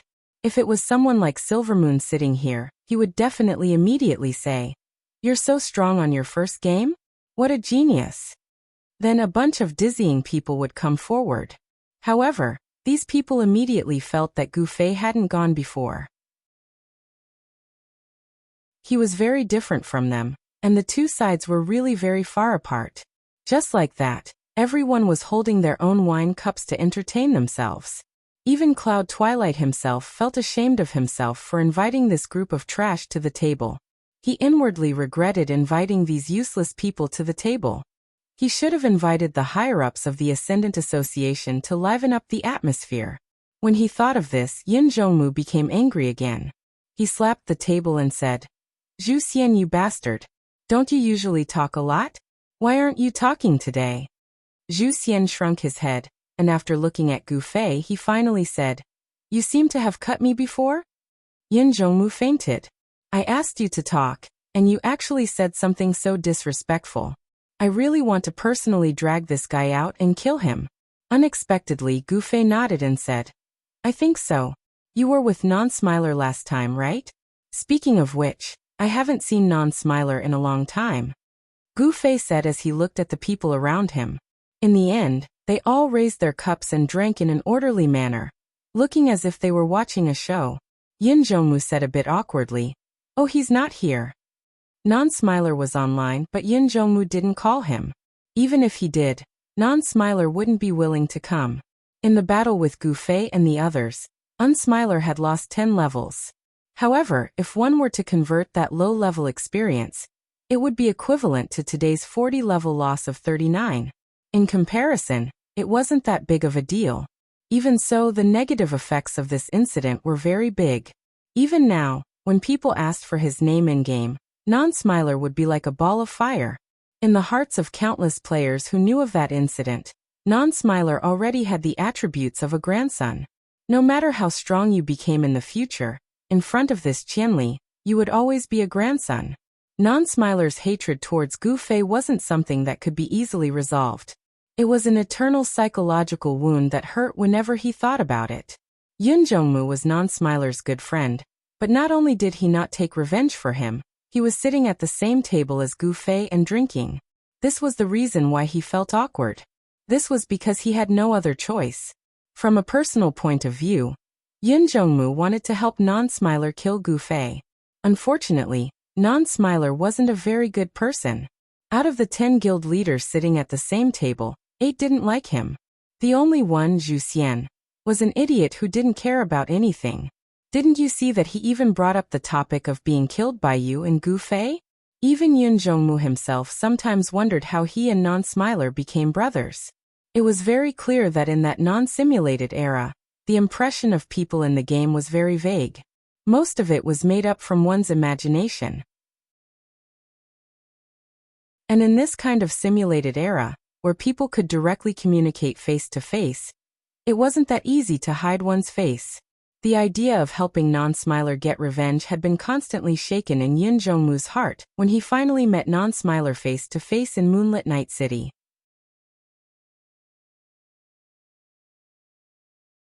Chapter 290. Yun Zhongmu was still reminiscing about his past with Non-Smiler, but this Zhu Xian really got into a conversation with Gu Fei about being hacked by you. Gu Fei killed him when he saved Boundless Mang in Cloud City. Because of their actions at that time, Gu Fei didn't have a good impression of this comrade called Zhu Xian. However, because of this matter, the topic naturally shifted to Boundless Mang, which was exactly what Gu Fei wanted. At that time, when they saved Boundless Mang, Zhu Xian and the others didn't know that Gu Fei was 27149. Now that their identities were connected, as to why Gu Fei saved Boundless Mang today, Yun Zhongmu had a vague feeling of the answer. At that time, Mang had indeed been chased miserably by them. However, this woman was very stubborn. She was clearly alone and weak, but in front of so many people, she still had the arrogant appearance from when she was in her prime. It really made people not have the slightest bit of tenderness for the fairer sex. Frankly speaking, Boundless Mang was hated for so long. A large part of it was because she asked for it. Her personality of admitting defeat, but not giving in, was very effective in inspiring the fighting spirit of her enemies. After continuously chasing her for a month, this patience could be said to have been honed by her opponents. However, this was relative to people who were in the game. From an outsider's point of view, Boundless Mang could easily win sympathy. However, Yun Zhongmu felt that Gu Fei should be on their side. At that time, didn't Gu Fei also offend her and get stuck in the high-level leveling area outside Moonlit Night City? Since Boundless Mang's stubbornness wouldn't win sympathy from Yun Zhongmu and the others, she shouldn't get sympathy from Gu Fei either. This was too puzzling. Just as Yun Zhongmu was thinking, Zhu Xian helped him ask the question. When did Brother Qianli become friends with Boundless Mang? Just leave some leeway. Why do you have to be so ruthless? Gu Fei didn't answer Zhu Xian's question directly. He had already started to plead for Mang. Sword Spectre and the others who were listening by the side all looked askance at Gu Fei. In their minds, Gu Fei was a ruthless and merciless person. Now he was advising others not to be so ruthless. It was quite comical. Brother Qianli, we're all friends here, so I hope you won't interfere in this matter. Cloud Morning said. Part of the reason why he invited the child elite group over for a drink was because of their help back then. The other part was because he wanted to ask Gu Fei about helping Boundless Mang. Unfortunately, I've already intervened. Gu Fei sighed. As he spoke, he glanced at a certain table and said, There are a few friends over there. I think I've already slashed them. Of course, Yun Zhongmu also knew about this. At this moment he glanced over and said, Forget it. I think my brothers won't mind. As for Boundless Mang, forget it. I've chased them for a day and a night. I think those brats won't mind. Gu Fei directly took over Yun Zhongmu's words. Yun Zhongmu was stunned for a moment. He didn't think that a few dozen people would dare to mind the 10 Meetings Alliance's pursuit. In Moonlit Night City, whoever their 10 Meetings Alliance wanted to bully, That person could only admit that he or she was unlucky. Mind.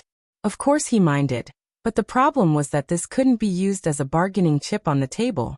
The strength of both sides wasn't equal. Elder Yin, what do you think? Gu Fei saw that Yin Zhongmu was in a daze and asked again. This. Yin Zhongmu didn't know how to answer. In his heart, he didn't want to give up on the idea of pursuing them. He invited Gu Fei over because he wanted to persuade Gu Fei not to interfere. He felt that when they saw that Gu Fei was present today, they had already given Gu Fei a lot of face. Who would have thought that Gu Fei would be so insensible and use their minds as a bargaining chip? With the strength of the 10 Meetings Alliance, their minds were worth a lot of money. However, Gu Fei's group was only a few dozen people. Even if they minded, wouldn't it be a waste? Speaking of which, we're just passing by. We'll be leaving Moonlit Night City tomorrow. Gu Fei said.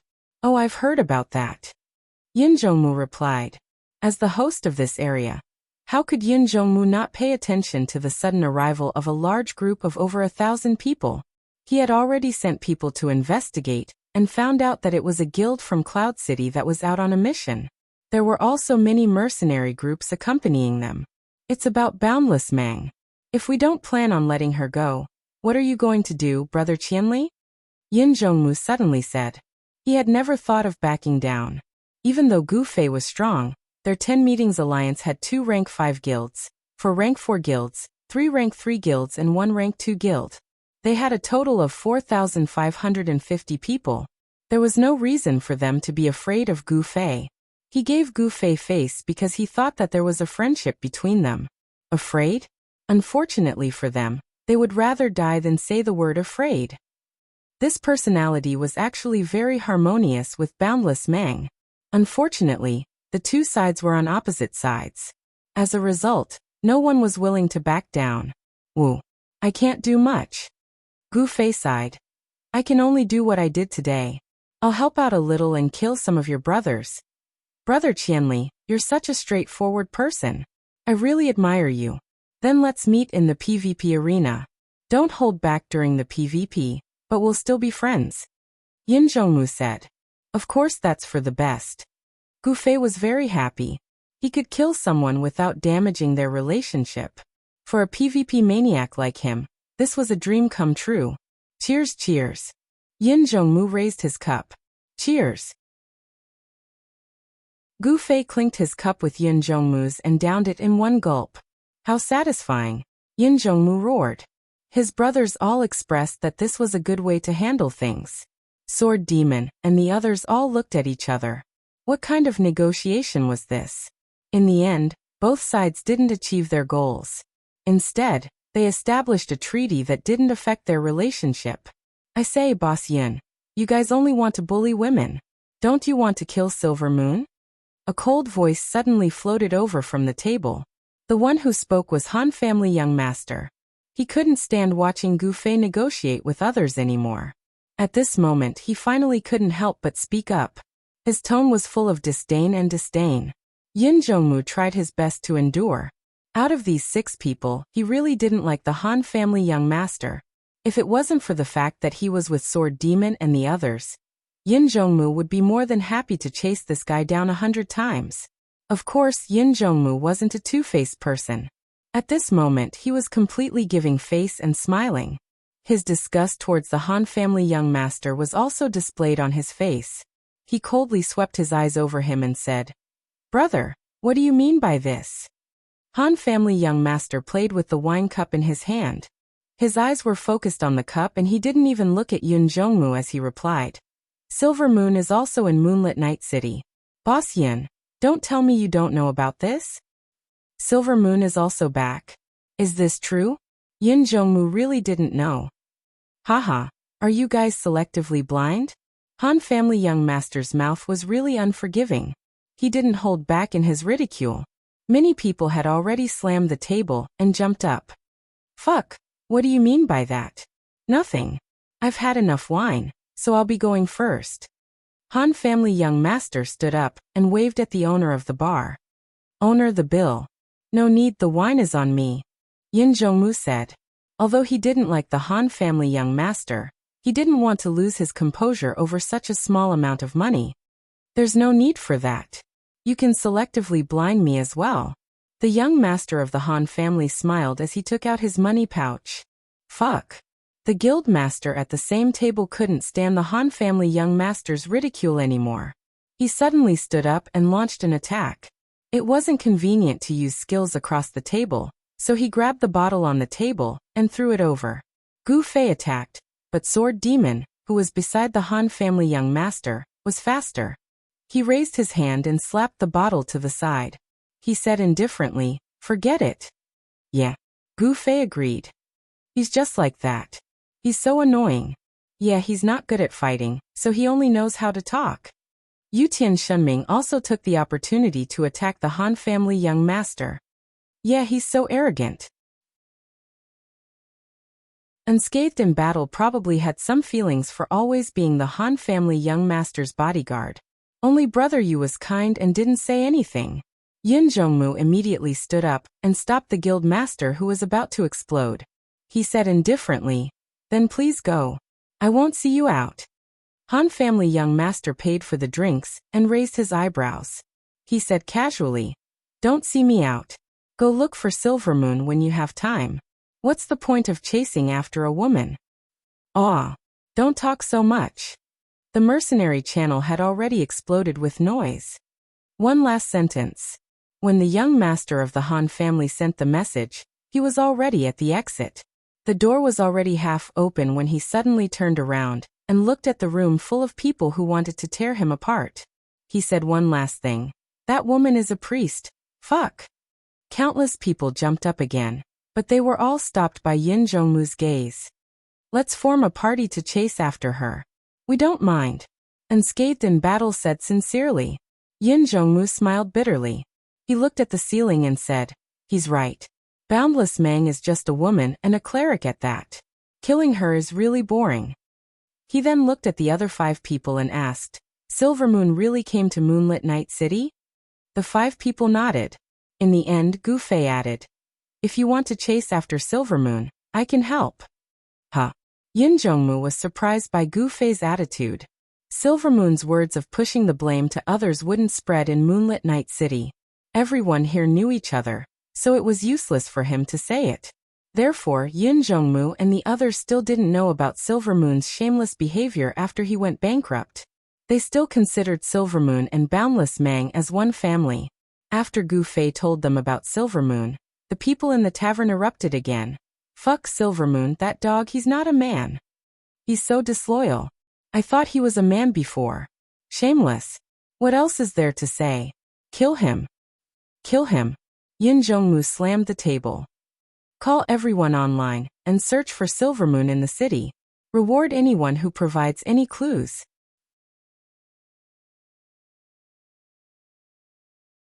Chapter 291. It was the peak time of the day. The 10 Guild Alliance had more than 4,000 players online. After Cloud Twilight gave the order, all 10 guilds started to search for Silvermoon's whereabouts. Finding, chasing, and killing. The 10 Guild Alliance, the ruling group of Moonlit Night City, was very familiar with this kind of work. Even if the players were all masked, it wouldn't be a problem for them. With their hegemony in Moonlit Night City, they could ask any player to take off their mask and no one would dare to object. However, their fiercely boiling blood soon died down. This was because they were faced with a very real problem. Silvermoon wasn't online at all. With Silvermoon's shrewdness, he had already guessed that it would be bad for him to appear in Moonlit Night City. He had already decided that he wouldn't go online during his stay in Moonlit Night City. He didn't even register in Moonlit Night City. It was better to be safe than sorry. Silvermoon knew that if he was targeted, what awaited him would be an endless cycle of reincarnation. Therefore, even if he had to die, he would have to die in Cloud City. If he died in Moonlit Night City, his gaming career would really be ruined. After Cloud Twilight mobilized the crowd, the people in the tavern started to prepare to leave. Then they discovered this very disappointing problem. Damn, this dog is still so cunning. The people in the tavern who had dealings with Silvermoon were already cursing him. They even dug out some of Silvermoon's past incidents to criticize him. This made Gu Fei and the others sigh in amazement. Silvermoon's career is also quite legendary, brother Yu sighed. Yes, but it seems like his legend will end here, Yu Tianshengming said. In the tavern, Cloud Twilight was giving out orders to leave people in the 7 major safe zones. All knights who were online would be strictly interrogated. In fact, it was mainly to take off their masks. Generally, when players saw the guild emblem of the 10 Guilds Alliance, they would swallow their anger and cooperate. As for those who had thoughts of resisting, frankly speaking, those who resisted would be killed regardless of whether they were from Silvermoon or not. So in theory, Silvermoon had no chance of escaping. I'll kill him once at most. Han family young master couldn't help but interrupt Gu Fei and the others' discussion in the mercenary channel. Why? Yu Tianshengming asked. If Silvermoon isn't online at this time, she's clearly hiding. Since he was aware of the danger, he would never register in Moonlit Night City just in case. Once he registered, he would die and return to Cloud City. Do you understand? Han family young master said. That makes sense. Not only did the others nod in agreement, but they also quickly relayed the Han family young master's deduction to Yin Zhongmu. When Yin Zhongmu heard this, he felt that it made a lot of sense. They had made such a big scene just to kill Silvermoon once. This really didn't give him the slightest bit of satisfaction. Old Yin, should we call some of our brothers to go to the Knight's encampment in Cloud City first? Someone suggested. This. Cloud Twilight hesitated. Cloud City was not their home ground. How was Silvermoon's development in Cloud City? How many friends did he make?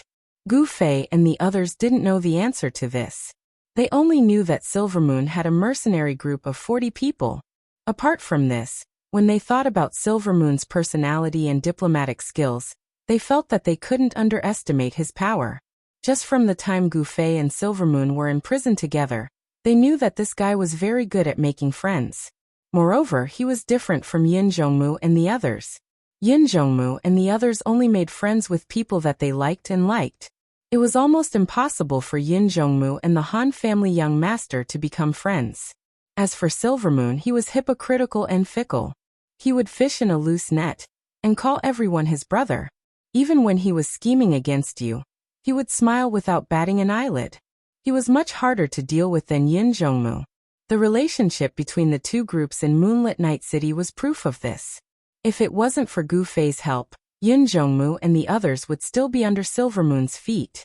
Moreover, Yin Zhongmu had already been schemed against by Silvermoon in Cloud City. Now that he thought about it, he felt that even if all 4,000 people in the alliance went there, it still wouldn't be enough. After thinking about it, Yin Zhongmu had an idea. He asked Gu Fei and the others, "What is your mission this time?" "Help that guild escort the item to the destination." Gu Fei and the others replied. "Then we have to pass through other main cities?" Yin Zhongmu's eyes lit up. "Yes, we have to pass through 5 main cities. I remember that's what they said back then." "Brother," Yu replied. "You want to?" The 5 of them guessed what Yin Zhongmu was thinking. Silvermoon doesn't dare to register in Moonlit Night City. We'll let him pass this part in peace. At the next main city, he won't be like this again, right? At that time, we'll make a move and take him down. No matter how good he is, he can't do anything to a main city that he hasn't been to before. Yin Zhongmu said confidently. Yes, yes, yes. Everyone nodded. Very good. Then let's pick some brothers. We'll follow these brothers from Cloud City. When we reach the next main city, we'll teach Silvermoon a lesson, Yin Zhongmu said in high spirits. The tavern was filled with cheers. Everyone passionately volunteered. Yin Zhongmu glanced at them and said in a low voice, "Some brothers came later, so don't fight. Let's give this chance to bully Silvermoon to the brothers who were bullied by Silvermoon before." Yes, yes, yes. Zhu Xian was the first to stand up and heavily slammed the table. "I'll bully him to death." The tavern roared with laughter. Zhu Xian's enthusiastic response exposed a problem. This guy had been bullied by Silvermoon before. Zhu Xian came back to his senses. He was embarrassed and sat back down. As such, Gu Fei and the others didn't know how Yin Zhongmu and the others would choose people in the guild channel. In short, the 5 of them just watched how these enemies of Silvermoon would arrange a show to destroy Silvermoon. Isn't it too cruel? Unscathed in battle, asked Sword Demon. What do you think? Sword Demon asked Yutian Shenming. I'm looking forward to it. Yutian Shenming said and looked at Gu Fei. They have so many people. It looks like they don't want my help anymore. Gu Fei was disappointed. Brother Yu patted him and comforted him. There are other things that are more meaningful. What? Gu Fei looked at Brother Yu. It's almost 7. Mission. Brother Yu said. Aren't we staying in Moonlit Night City today? Gu Fei was confused. We don't need to rush today, but the mission still needs to continue. Did you forget? We still haven't seen what Unscathed is escorting. Because the escorted item was picked up in Moonlit Night City today. Brother Yu said. Why don't I know? Gu Fei was puzzled. Yutian Shenming patted him. Go online more and you'll know everything. Obviously, the peak period after 7 o'clock every night was the main time to gather people to carry out the mission. However, information, plans, and so on were all discussed in the wee hours of the morning and during the day. Gu Fei was not present at this time, so it was no wonder that he did not know. The 5 of them got up and said goodbye to Yin Zhongmu. Yin Zhongmu walked them out of the tavern and didn't forget to remind them. If you see Silvermoon, don't forget to let us know. After confirming the plan, Yin Zhongmu had already withdrawn from the resurrection points in order to not make Silvermoon suspicious. Don't worry, the 5 of them said. Oh right, where's your next main city? I'll see if we can prepare in advance. Yin Zhongmu said. White Stone City. Seems like it. Brother Yu replied. But we're not too sure how to get there. Oh thank you. Yin Zhongmu nodded. Oh right old Yin. Yutian Shenming suddenly said. Do you guys have any problems with drifting? Drifting? Number 1 sorcerer? I've never had any dealings with him. Yin Zhongmu looked at Yutian Shenming in confusion. Ah, what a pity. Yutian Shenming said regretfully. Oh. Yin Zhongmu seemed to have understood something. Did you guys have some problems with this kid? Don't worry, just say the word and I'll make sure he can't leave Moonlit Night City. That's great. Yutian Shenming was overjoyed. Before he could finish, Gu Fei had already reached out his arm and clamped Yutian Shenming's head under his arm, stopping him from speaking. He smiled at Yin Zhongmu and said, Kids talk nonsense. Don't mind him. Yeah, he likes to mess around. Don't take him seriously. Unscathed in battle also said. Originally, it wasn't hard for Yutian Shenming to break free from Gu Fei's grip. However, now that Unscathed in battle came over and switched hands, he directly lifted him up. Let's go. Brother Yu said goodbye to Yin Zhongmu on behalf of everyone. The 5 of them turned around and left. Unscathed in battle, you bastard, put me down. Yutian Shenming yelled as his limbs flailed about. Just like that, the 5 of them gradually disappeared from Yin Zhongmu's sight. Slow down. Yin Zhongmu finally reacted. He blankly waved his hand and wiped his sweat. At the entrance of Moonlit Night City's dungeon, the players from Cloud City had gathered. Unsworn Sword stood on the steps in front of the door. He was a few heads taller than the other players. He had a serious expression on his face as he looked at the players at the bottom of the steps.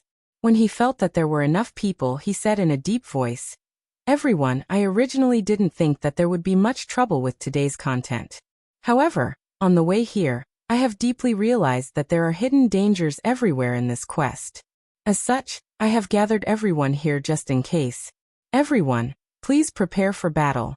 Perhaps the battle will begin in the next moment. As soon as he finished speaking, Time Reflected immediately went up the steps. He gestured around as if he was miming. However, in reality, his words were all said in the chat. The guild chat and the party chat. Not long after, the players at the entrance of the dungeon split up and took up their respective positions. They were ready to fight from any direction. Unsworn Sword nodded with a serious expression. He pulled out 2 long swords and slowly walked up to the guards at the entrance of the dungeon. He first got into a fighting stance, then spoke to the NPC guards. Fuck! After 2 sentences, Unsworn Sword angrily roared. All the players were shocked and looked around vigilantly. Enemy, where is the enemy? Fuck! Unsworn Sword cursed again. His expression was as if his entire family had died. He turned around and said to the players, "Motherfucker, you want me to pay up?" Fuck. All the players pointed their middle fingers at Unsworn Sword. "Does this mean we don't have to fight anymore?" Someone asked loudly. "Let's wait. Everyone, don't disperse yet. Continue to be vigilant," Unsworn Sword said. As such, the players didn't dare to be careless and continued to pay attention. Gu Fei and his elite group also occupied a certain position. At this time, their attitude was no different from the other players. However, from time to time, there would be players passing by them. They should be from Moonlit Night City. They would stop and look at Gu Fei before looking around. After a moment of hesitation, they would turn around and leave. What's going on? Gu Fei was very curious. With his sensitivity, of course, he noticed that these people were paying attention to him. At this time, Gu Fei wasn't wearing a mask and wasn't holding a sword. He was only wearing a black robe with his right hand in his pocket, and his left hand rubbing his chin. No matter how you looked at him, he was no different from a normal player. There was no reason for him to receive such attention. Speaking of which, Sword Demon and the others were experienced. After noticing this detail and analyzing it, they finally asked Gu Fei, "How many PK points do you have on you?" "Ah, 14 points. Gu Fei reacted after saying this. He slapped his thigh and said, "See, I told you Moonlit Night City is really a good place." In Cloud City, wanted quests were very unpopular. Basically, no one would do them. However, in a place like Moonlit Night City where there was a lot of killing, it was necessary to quickly wash away PK points. The market for wanted quests was abnormally hot. And while washing away their PK points, they could also use the points they earned to get rewards. Why not? Therefore, a wanted criminal with high PK points like Gu Fei was a piece of delicious cake. And this kind of guy who could kill so many PK points, with the experience of Moonlit Night City players, was mostly the main canon mage of a certain group. At this time, they might be washing away their PK points with the help of a group, or they might still be piking or leveling up. In short, there were many gamblers who were unwilling to give up this big fat piece of meat. They first took him to see if there was a chance. In the end, they found that there was no chance at all after following the coordinates. They thought that this mage wouldn't be alone with such a high PK points, but they didn't think that he would have so many accomplices. The entire entrance to the dungeon was crowded. Such a large group, but it wasn't the 10 Guild Alliance. Where did this group of people come from? These players were so confused. They walked past Gu Fei and looked at Gu Fei, swallowing twice. In the end, no one dared to take this piece of meat in this 1,000-man group. "I say, it looks like there's nothing going on here. I'm going to look around elsewhere," Gu Fei said. A few people squinted at him, who couldn't see through Gu Fei's thoughts. Obviously, he saw that the players who took the wanted quest didn't dare to make a move after seeing that there were so many of them. Therefore, Gu Fei took the initiative to create an opportunity for these guys, leaving himself alone so that these guys could attack him. Gu Fei was just letting them know. Of course, he wasn't discussing it with them. After saying this, he immediately left. TSK. A few people shook their heads. What a sin. Unscathed in battle sighed. He's a scourge wherever he goes. Yutian Shenming said. We should label him dangerous. Strangers keep away. Brother, you said. Pity these kids who want to wash away their PK points. If they have PK points, they'll drop 2 levels if they die, right? If they have less than 10 PK points, they'll drop 2 levels. What a sin. A few people prayed for the levels that were about to drop under Gu Fei's sword. Gu Fei excitedly left the group. He walked to a place where he believed that no one would misunderstand how many companions he had, and continued to put on his previous silent pose. In less than a minute, Gu Fei already noticed that there was someone behind him. He excitedly pulled out his sword and turned around, but then he immediately froze. Why is it you? I'm bored. I saw you sneaking over here, so I came to take a look. What are you doing? Why are you posing here? The person who came with Gu Fei was Slender Waist Dance.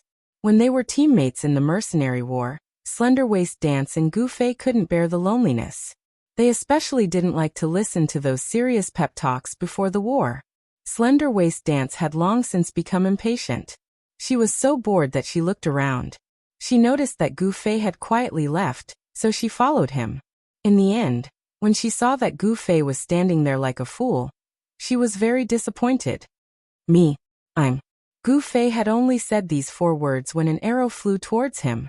An archer who had followed the coordinates saw this lone mage and felt that he had gotten a great deal. He couldn't wait to release the arrow. Gu Fei dodged the arrow and raised his head to look in the direction of the attack. He saw a red silhouette. Slim Waist Dancer had already dashed over with swift movement. Fuck. Gu Fei was depressed. The archer was quite far away. With Slender Waist Dance's speed, even if Gu Fei used teleportation, he wouldn't be able to catch up. This person was about to be snatched away by Slender Waist Dance. The archer clearly didn't notice that Gu Fei and this woman knew each other. When he saw the thief suddenly rushing over, he was slightly stunned. However, he didn't think too much of it at first. She was a female player, so most people would think that her skill was very limited. The archer was just about to run and kite when he suddenly realized that the thief was only a few meters away from him. How can she be so fast? Slender Waist Dance had already rushed in front of him. The archer panicked and wanted to turn around and run. Against a thief, this was a huge technical error. He directly exposed his back to the enemy. Thieves didn't even need to run and could use skills. Slender Waist Dance stretched out her hand and stabbed out with backstab. The world became quiet. Hey, why did he? Slender Waist Dance turned around to ask Gu Fei how he had been killed. In the end, she saw that Gu Fei was also fighting with a thief. It was actually an exaggeration to say that they were fighting. When Slender Waist Dance turned around, Gu Fei's sword flashed and burned the thief. Hey! Slender Waist Dance was just about to ask again, when another voice came from the street. Over here, quick! This time, 4 people came from the corner of the street. As soon as they saw Gu Fei, they immediately rushed over and pushed one of them, shouting, "You first!" Obviously, this person was the only one on the quest. The others were his friends who had come to help. However, Slender Waist Dance was 1 step faster. She blocked in front of him and stabbed the "You first." You First didn't even understand what had happened before dying. In the end, he only realized that it seemed to be a beautiful woman who stabbed him. The other 3 were shocked. However, at this time, their friend on the quest had already been sacrificed.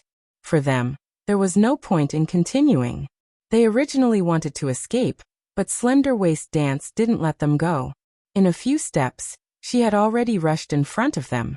The 3 didn't dare to run anymore. They hurriedly turned around and prepared to face the enemy. Slender Waist Dancer suddenly took 2 steps back, and in the blink of an eye, she disappeared. Stealth. Be careful. The experienced Moonlit City players immediately stood back to back in a triangle, not giving Slender Waist Dance a chance to sneak attack from behind. Unfortunately, Slender Waist Dance didn't intend to sneak attack at all. With her style, she actually couldn't be bothered to use stealth. She just wanted to try it out in PK, because she had created a new stealth skill. No matter how experienced the Moonlit City players were, they had never encountered this skill before. Someone was stabbed in the face by Slender Waist Dance, but no one appeared in front of him. He was completely at a loss. The Slender Waist Dance was followed by another slash. This person died heroically without even seeing his opponent. The next 2 weren't much better. Slender Waist Dance used sap to the left and backstab to the right. Then she revealed herself and finished off the 2. The experiment was over. The result of the test. He muttered to himself, quite sick. However, the blue fell too fast. Stealth consumed 7% of the maximum mana per second, which meant that it could be used for a maximum of 14 seconds. During these 14 seconds, if a skill was used to attack, some additional mana would be used. So 14 seconds was only a theoretical value. It was impossible to last that long in a real battle. Slender Waist Dance had sprint and backstab before, so her mana wasn't full. She didn't even last 10 seconds in this experiment. In the end, after dealing with the last 2 people with sap and backstab, she immediately revealed herself because her mana was used up. At this time, she took some fruits to replenish and wanted to turn around to ask Gu Fei, but why is there still more? Slender Waist Dance screamed. On the other side, Gu Fei was fighting someone again. At the entrance of the dungeon, unscathed in battle and Yutian Shinming, the sensitive ears of the old and the young suddenly pricked up. The two looked at each other. Did you hear that? Brother, you frowned. I think I heard it too. It's a woman's scream. The direction Qianli went. What is he doing? Unscathed in battle's expression changed slightly. That's too cruel. Is he going to attack a beauty? Everyone looked at him and replied in unison, he will. Let's go take a look. They were actually quite bored at the entrance of the dungeon, so they immediately turned and headed there.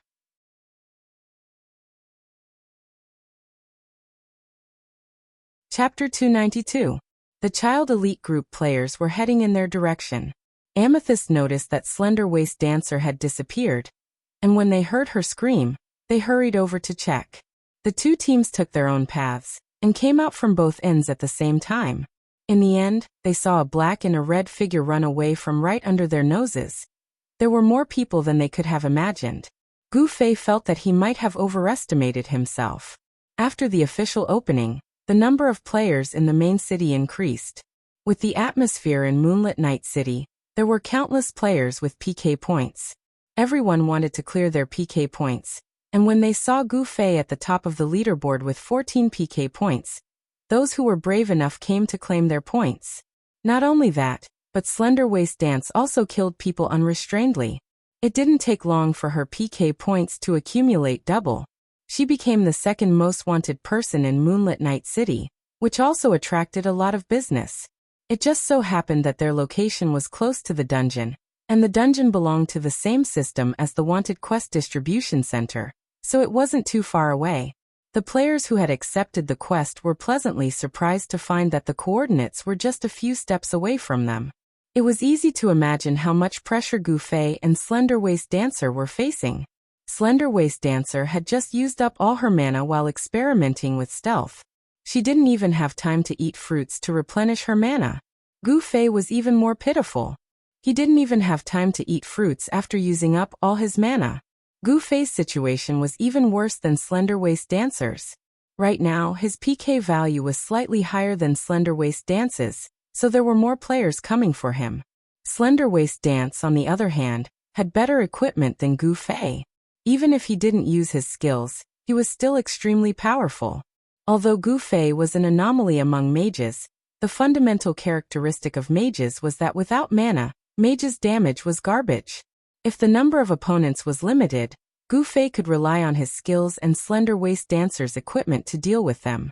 But right now, Moonlit City's bounty office was like a military base, and Gu Fei and Slim Waist Dance's location was like a gathering point. The players who came out of the bounty office straightened their necks and ran in their direction. At a glance, they seemed to form a straight line. Hey! Even Slim Waist Dance, a woman who always pressed forward, felt fear in her heart.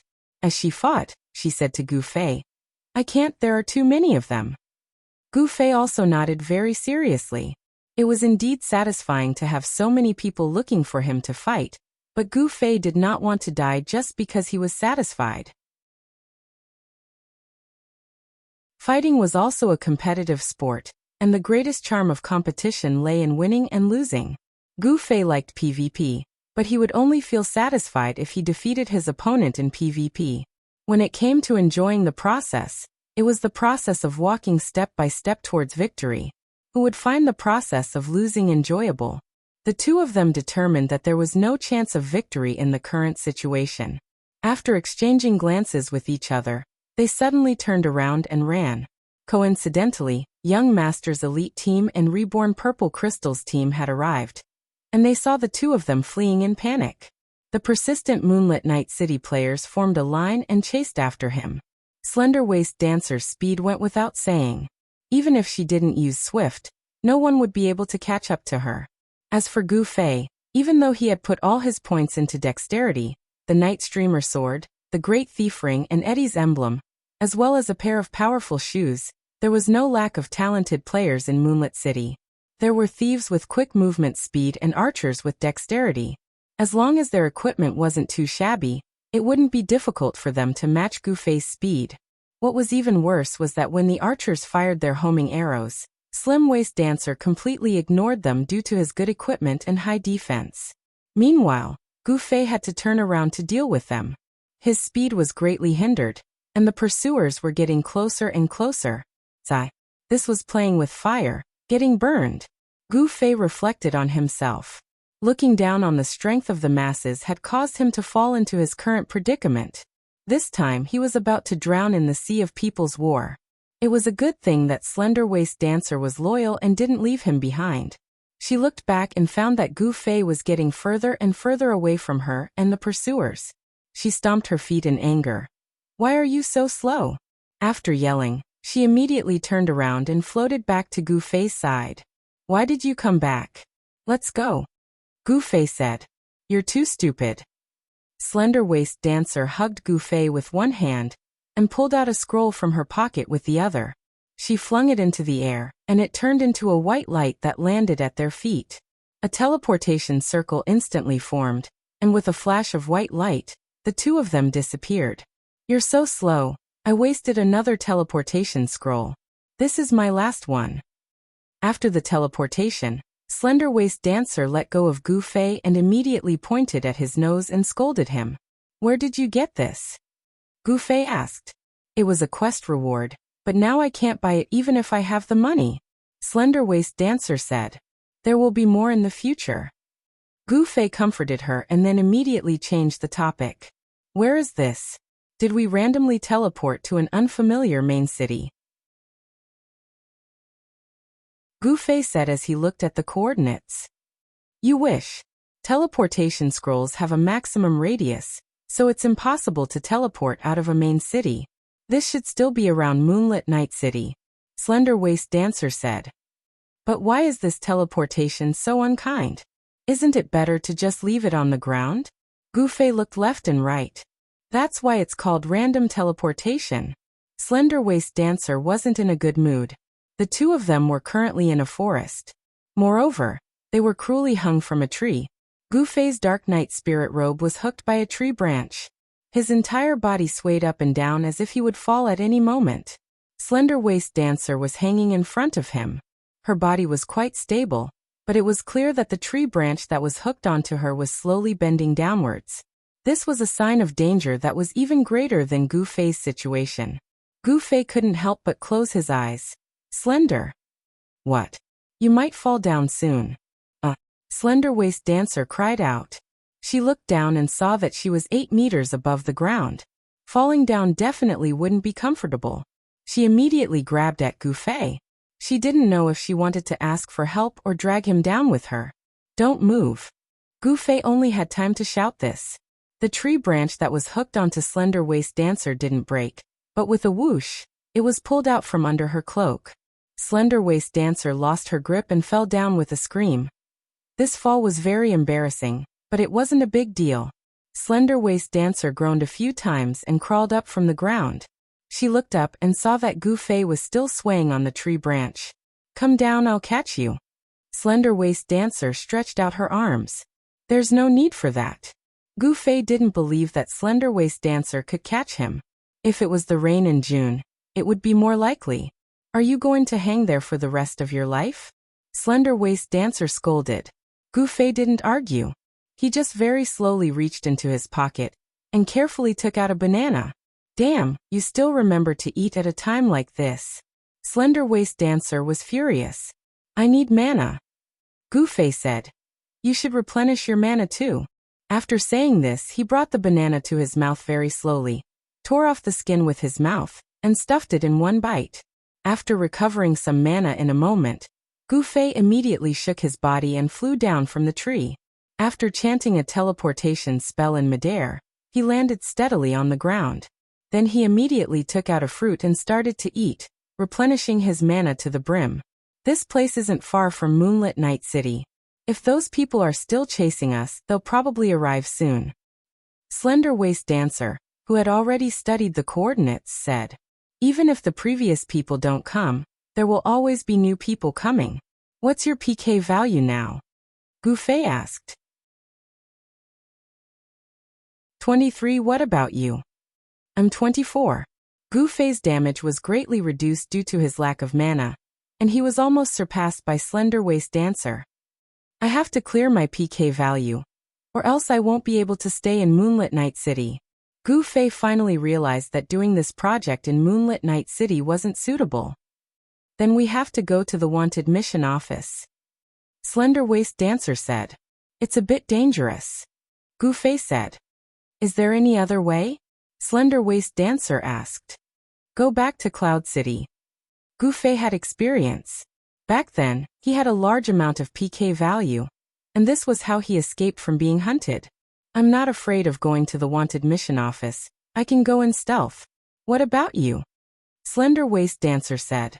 Yeah, let's ask about the situation there first. Gu Fei said as he opened the mercenary channel. The people inside were already shouting, asking Gu Fei what was going on. I used a random teleportation and flew far away. Now my PK value is 24, so I have to clear it. What's the situation at the wanted mission office? Gu Fei said. It's still lively. A few people replied. That's a bit troublesome. Gu Fei said. Yeah. How about we find Yin Zhongmu and the others? If he shows up and lets the 10 Meetings Alliance protect you, no one should dare to cause trouble. Brother Yu suggested. No need. Han Family Young Master said coldly. Give me a high point, and I'll guide you to the wanted mission office safely. Then you can kill your way into the house and accept the mission. That shouldn't be hard, right? This is a big map. Brother Yu was shocked.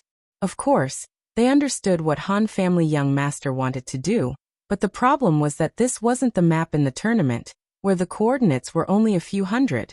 Under the big map, the number of coordinates was frighteningly large. What's wrong with that? It's still the same. As long as we know the coordinates of some places in the city, we can see it. Han Family Young Master didn't think much of it. There's obviously an easier way. Brother Yu said. It's pretty boring right now anyway. Han Family Young Master said. Qianli, what do you decide? Brother Yu finally asked. This matter clearly still had to be decided by Gu Fei. Go find a high point. Gu Fei replied.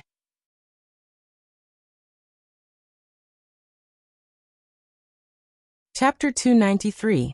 The highest point of Moonlit Night City was clear to see. In the central plaza where Child Elite Group and Yin Zhongmu had a drink, there was an extremely tall tower. It was even taller than Cloud City's clock tower.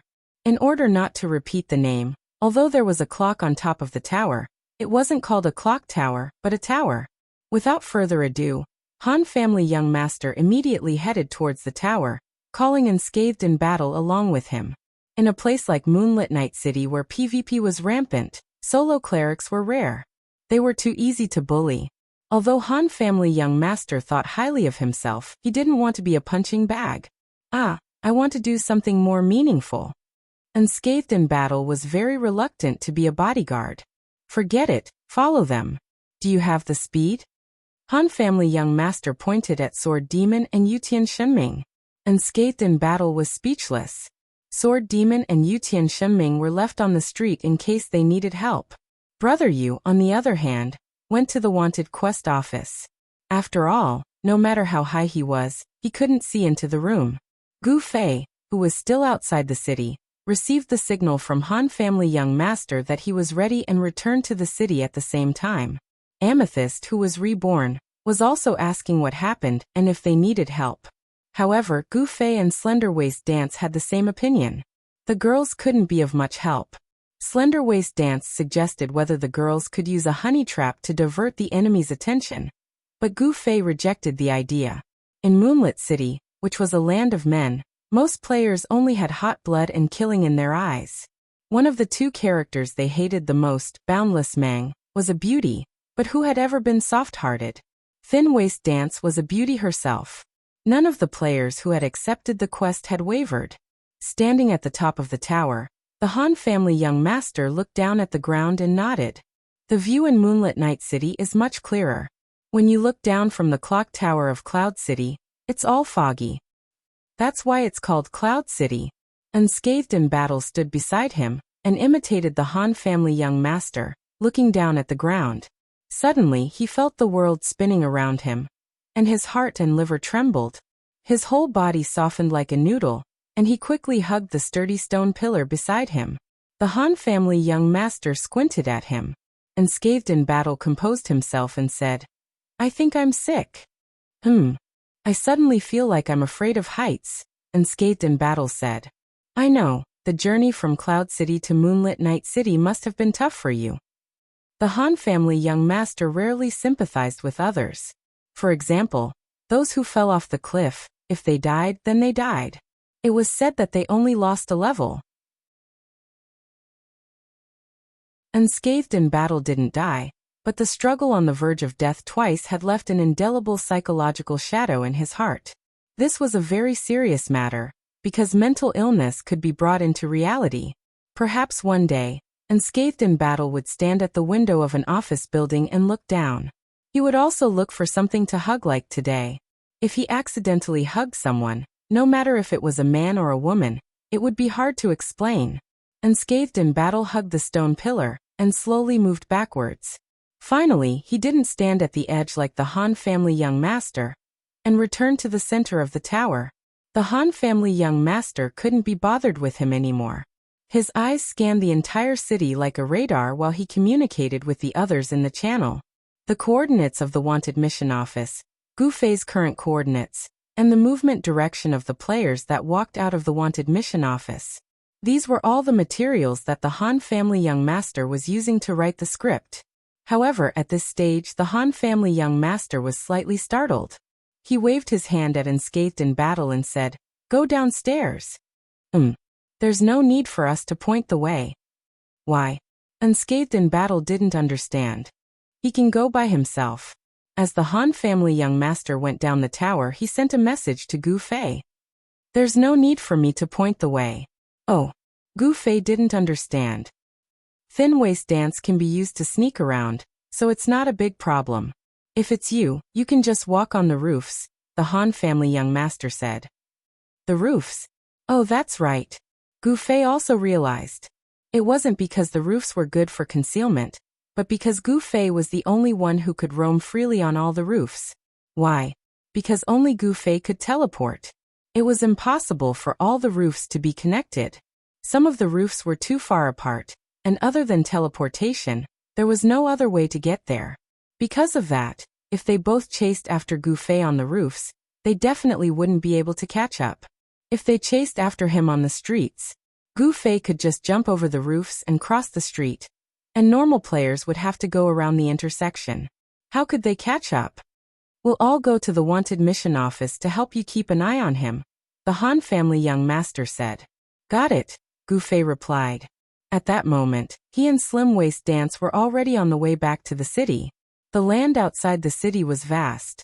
Gu Fei had a lot of experience in being wanted, so he knew how to avoid the target's coordinates that refreshed every 5 minutes. But in Moonlit Night City, the main city where the wanted mission market was very popular, there were some fierce players who had already cleared PK 100 times. This meant that they had already received the reward of the wanted mission. The Wind Chaser emblem, which refreshed every minute, was quite troublesome. Fortunately, there weren't many people like this. After all, they would only do this mission to clear PK. After clearing PK more than 100 times, there really weren't many people like this. But with Gu Fei and Slim Waist Dance's movement speed, besides rogues and archers, the other classes had basically been eliminated. In such a large-scale pursuit, their footsteps were completely insufficient. Even for these two major classes, it still depended on how much points and equipment you put in. If you were strong to the extreme, Gu Fei might not be able to beat you, but Slim Waist Dancer wouldn't be a problem either. She was the true #1 player in this parallel world. Taking so many turns, they accidentally bumped into someone, and the two casually dealt with them. They already had more than 20 PK points, so what difference did they have? Slowly, they neared the city gate, where there were more people gathered. There were players continuously walking out of the city, and the two didn't know which ones were chasing them, and which ones were just leveling. "Let's split up here and go our separate ways," Gu Fei said to Slim Waist Dance. "Okay, be careful." Slim Waist Dance nodded. "You too," Gu Fei said. Slim Waist Dance immediately used stealth. Gu Fei also rushed towards the city gate, His eyes locked on the players leaving the city. Among them, there might be the temporary constables that wanted to capture him. As expected, when Gu Fei rushed to the gate, 3 people immediately looked at him with fiery gazes, and each took out their weapons. That wasn't all. These 3 people had accepted the quest, so they immediately saw the number on Gu Fei's body. The others were their helpers, and they were too lazy to go to the quest office to accept the quest, so they directly followed him. They didn't know the number, so they reacted half a beat slower. However, when they heard their friend's reminder, a fifth of the players in and out of the city instantly rushed towards Gu Fei. That's a lot. Gu Fei muttered to himself.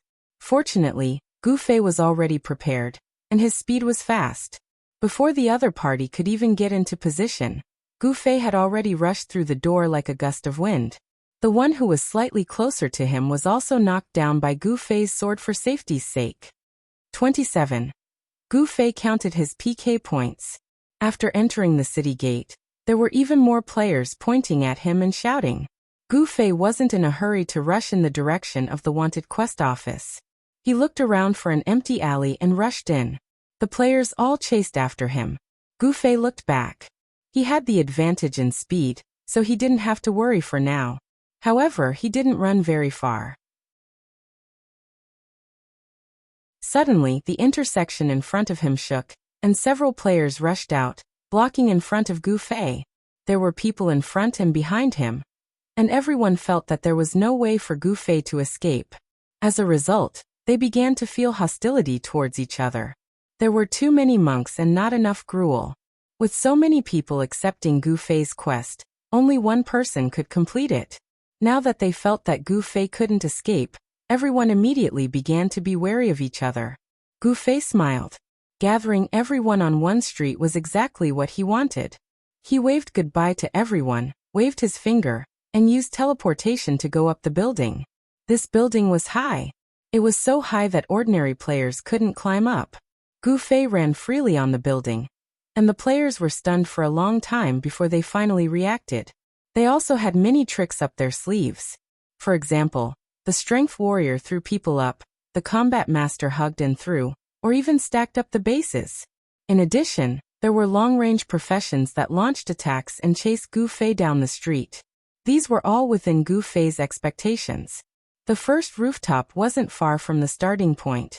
Gu Fei was running on the rooftop to wait for teleportation's cooldown to end. He was waiting for a few players to climb up.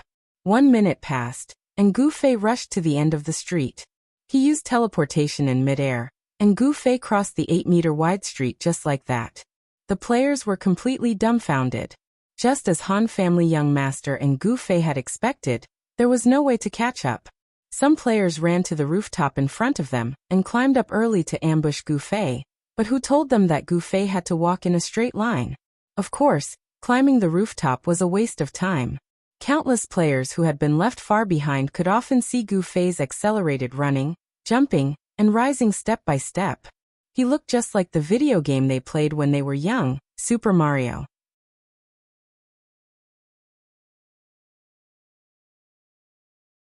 Chapter 294.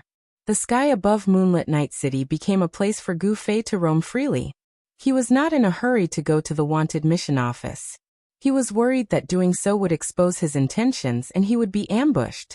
After jumping around on the roof for a while, even Slender Waist Dance sent a message.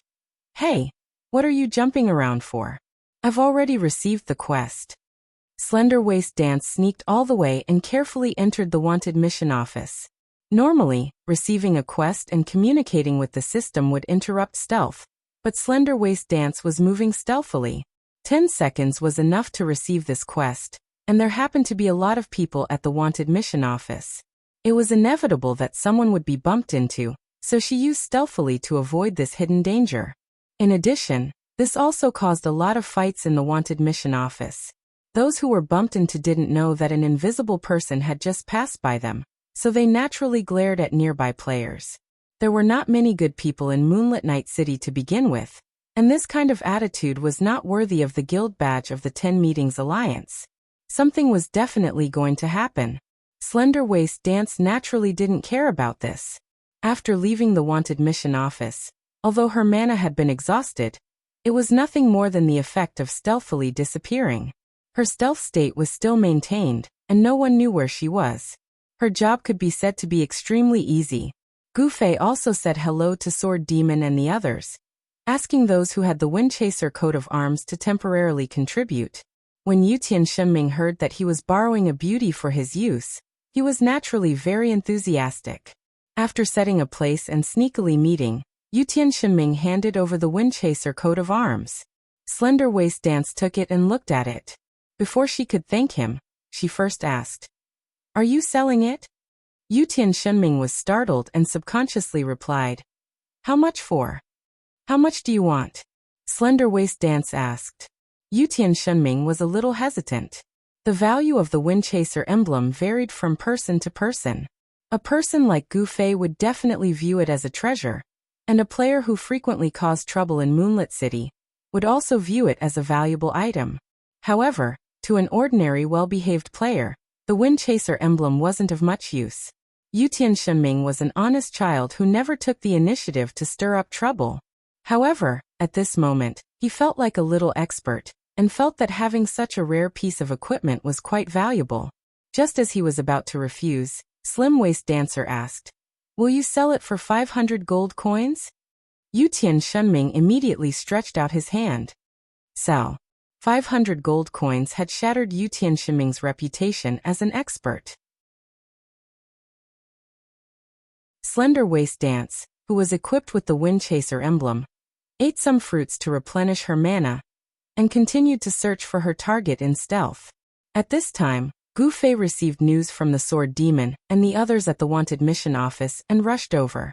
Due to the chaos caused by Slender Waist Dance's stealthy actions, the Han family young master felt that this was a good opportunity. Gu Fei arrived and directly teleported to the door. He dashed in and accepted the quest with great familiarity. When he accepted the quest, he was a little shocked, but he didn't have time to think about it. The players in the room had already noticed Gu Fei's arrival, and were shouting as they prepared to attack him. Gu Fei dashed out of the door and through an electric wall in front of the door. The two players who rushed out of the door fell into an ambush. They crackled in front of the door and attracted the attention of the crowd. Gu Fei took advantage of the chaos to leave in a hurry. He ran to a quiet place and quickly sent a message to Slender Waist Dance. "Hey, don't tell me the quest you accepted is the one with 27 PK points." "Of course not. Isn't the one with 27 PK points you?" Slender Waist Dance said. Not bad." Gu Fei let out a sigh of relief. When he accepted the quest, he saw the number 26. At the time, he was so excited that he almost accepted it. Luckily, he instantly realized that it was Slender Waist Dance. He thought that it was a close call. But soon, he was worried that Slender Waist Dance didn't realize it and accepted Gu Fei. As soon as he left the quest office, he immediately ran to the side of the road and asked. Luckily, it seemed that girls were more meticulous than men. If it was the guys in the mercenary group, they would have forgotten about this and accepted it. Gu Fei was happy as he ran to the target's coordinates. Along the way, there were still many pursuers. Gu Fei continued to walk on the rooftops. This target happened to be in the city. Gu Fei walked in a straight line and got closer very quickly. When he finally got close to this person, he saw a scene that made him want to cry. This comrade number 56197 was walking on the street with a few brothers. She suddenly screamed and turned around to look at the empty space beside her. Her eyes were filled with confusion, incomprehension, and fear. Then she disappeared. The brothers beside him were also completely at a loss. They looked around and finally looked at Gu Fei on the rooftop. They raised their hands and scolded. "Kid, did you do it?" "It would be great if I did." Gu Fei smiled bitterly. He didn't bother to explain, and turned around to leave. He sent a message to Slender Waist Dance. "Hey, did you just accept number 56197, a person with 5 PK points?" Yes. Slender Waist Dance said proudly. "I thought you would choose the first one out of habit, so I chose the second one. That way, we wouldn't have to repeat each other." "I knew it was you." Gu Fei sighed. Only Slender Waist Dance, who had the ability to move stealthily, could kill people without them noticing. Other rogues could kill people in one hit, and their stealth would definitely disappear. They wouldn't die without being able to find the killer. It was a pity that Gu Fei thought too much when he accepted the quest. He probably chose the first location out of habit, so he also chose the second location. Just like that, the two of them had a tacit understanding of each other. At this time, Slender Waist Dance also reacted. Hey, don't tell me you also chose this person. If Gu Fei didn't choose this person, there was no reason for him to ask in such detail. Isn't that right? Gu Fei said gloomily. After you accept the quest number, squeak. Squeak. Slender Waist Dance said. She had completed the quest, so she could naturally use the wind-chasing emblem. She also used stealth to fly back in stealth mode and accept the quest again. It was very convenient. What's the number? Gu Fei asked. 115493, Slender Waist Dance replied. Got it. Gu Fei replied and continued bouncing back to the quest office. He had been bouncing around Moonlit City for a while now, and all the players who were paying attention to him were confused. They didn't know what he was up to. This time, Gu Fei directly bounced back to the wanted quest office, accepted another quest, and then bounced away to complete it. Then it was more daunting than dangerous. Gu Fei had completed 2 wanted quests, and his PK value had dropped to 17. Slender Waist Dance had completed 3 quests, and her PK value had dropped to 11. The Child Elite group, who originally thought that there would be a crisis that required help, found that with these 2 experts, everything was very simple. The entrance to the wanted quest office was originally on high alert, but now, they were all relaxed. They squatted in a row under the wall opposite the entrance. If there were a few bowls in front of them, they would look like a row of beggars. Only the Han family young master stood there seriously. At this time, he saw that Gu Fei and Slender Waist Dance had already walked back and forth a few times. He used his foot to nudge the people around him. Get up, trouble is coming. They all looked at him. As expected by the Han family young master, the entrance to the wanted quest office suddenly became lively. This place seemed to have become a new gathering point. Countless players started to gather here. Even the walls above them were filled with people.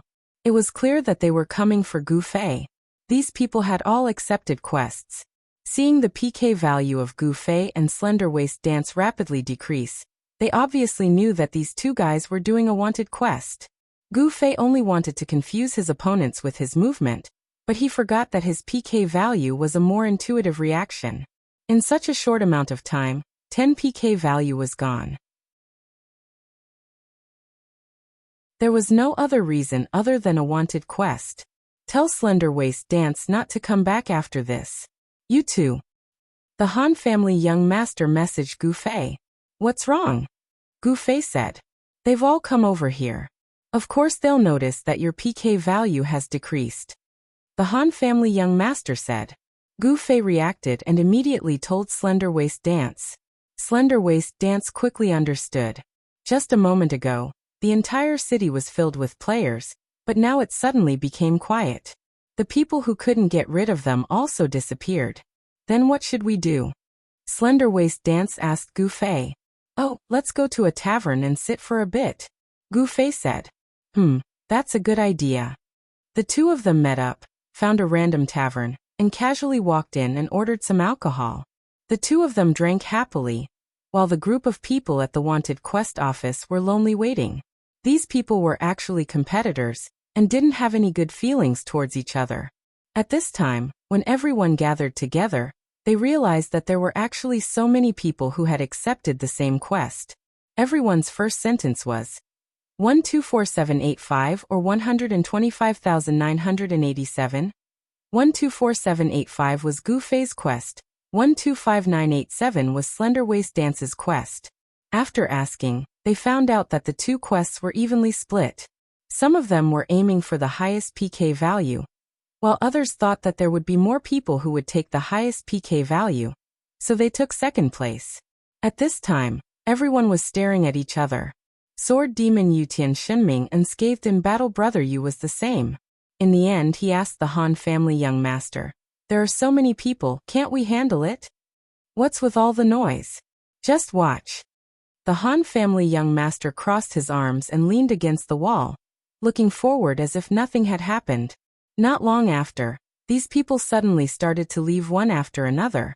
After realizing that there were so many people fighting for these two characters, some people who didn't have confidence in getting them decided to give up and left on the spot. Not long after, half of the people had left, and the rest were still hesitant. At this time, everyone who was staring at the coordinates noticed that these two people hadn't moved for a long time. Suddenly, they thought of those who had left first, and their expressions all changed. After whispering to each other, they sneakily left and continued. The Han family young master laughed coldly, lecturing his group members on the spot. See that? If we aren't united, we can't do anything. In the end, he sent a message to Gu Fei. Okay, you can come back now.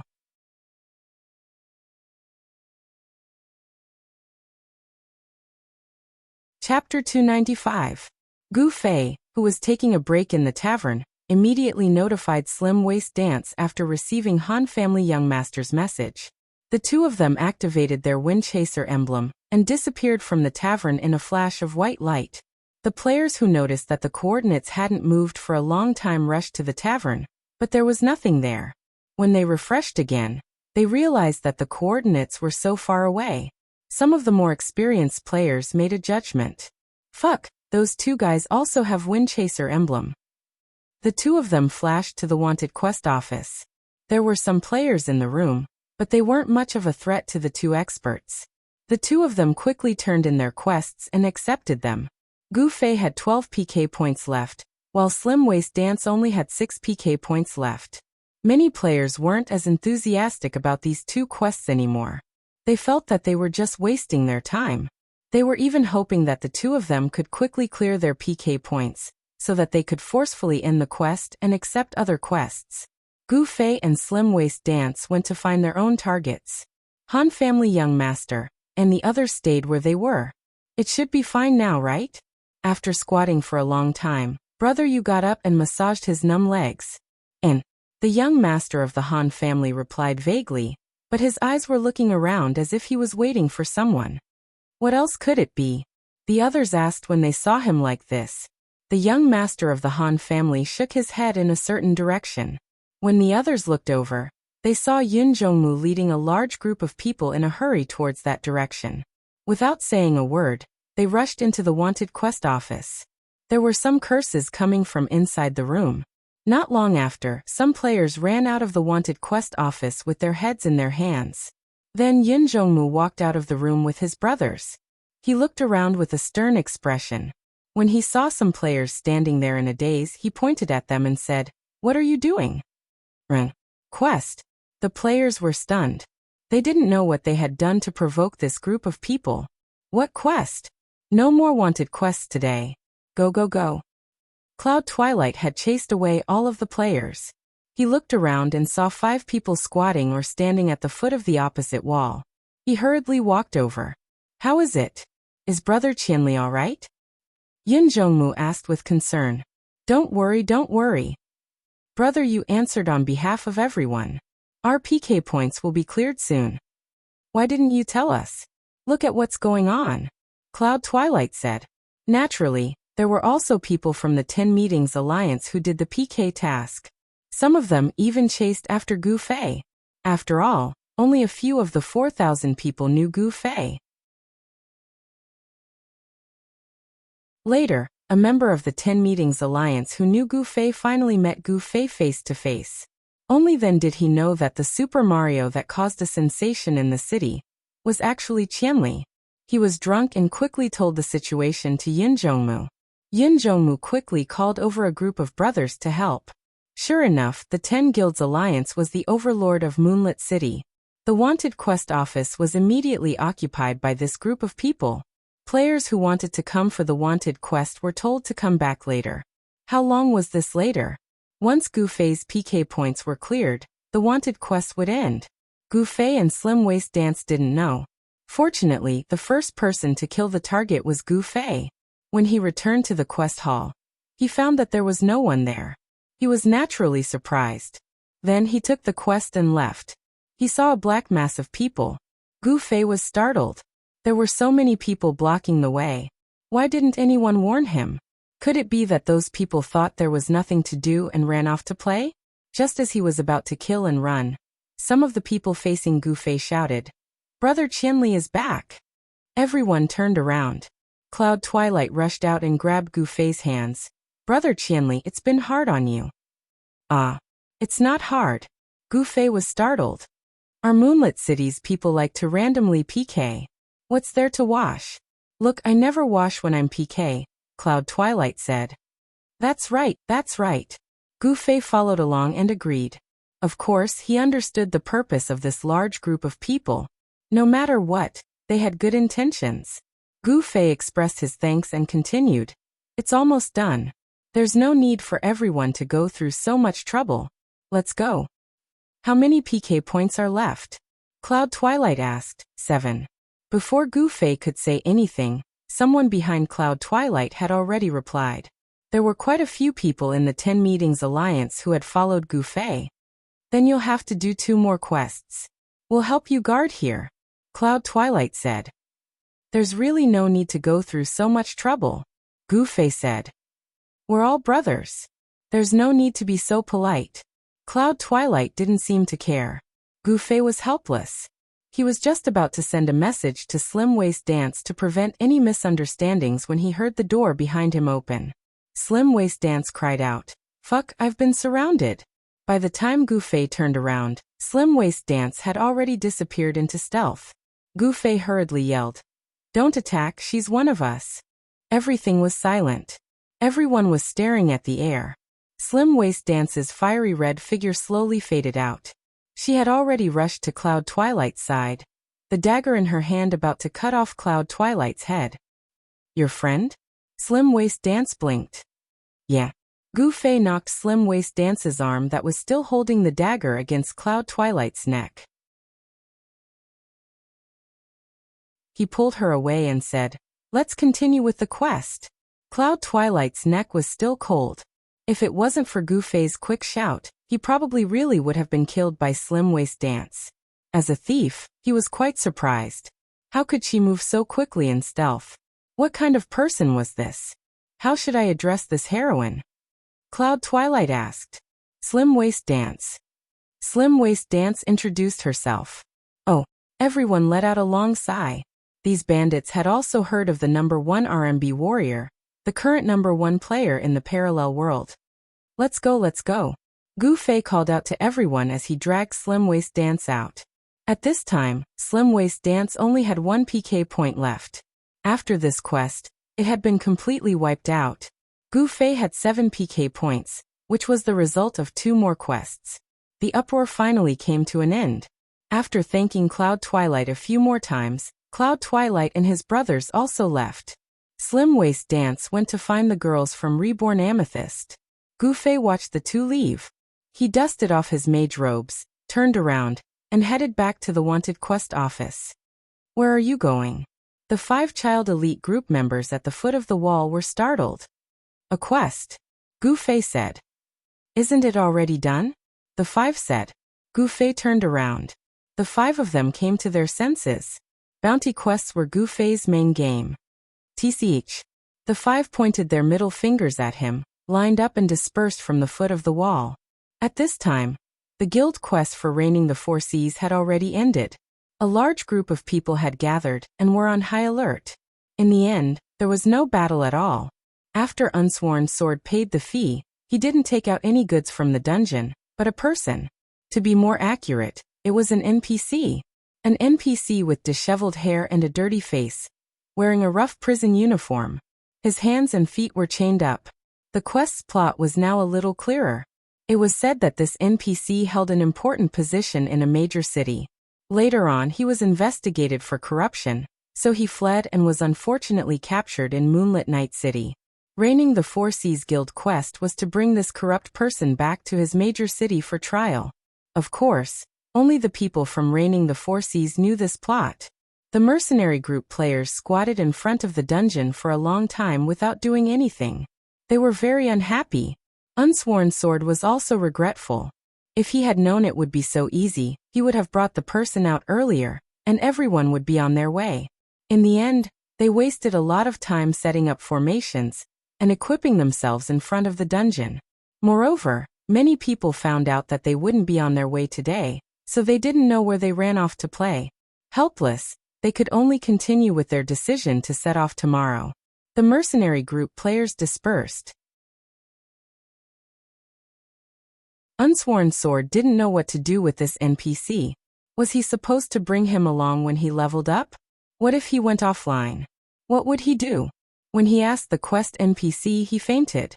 It wasn't a problem to bring him along when he leveled up, but if something happened to him and he died, the quest would be considered a failure. More importantly, if he were to log off, he would have to be escorted back to the dungeon for the time being.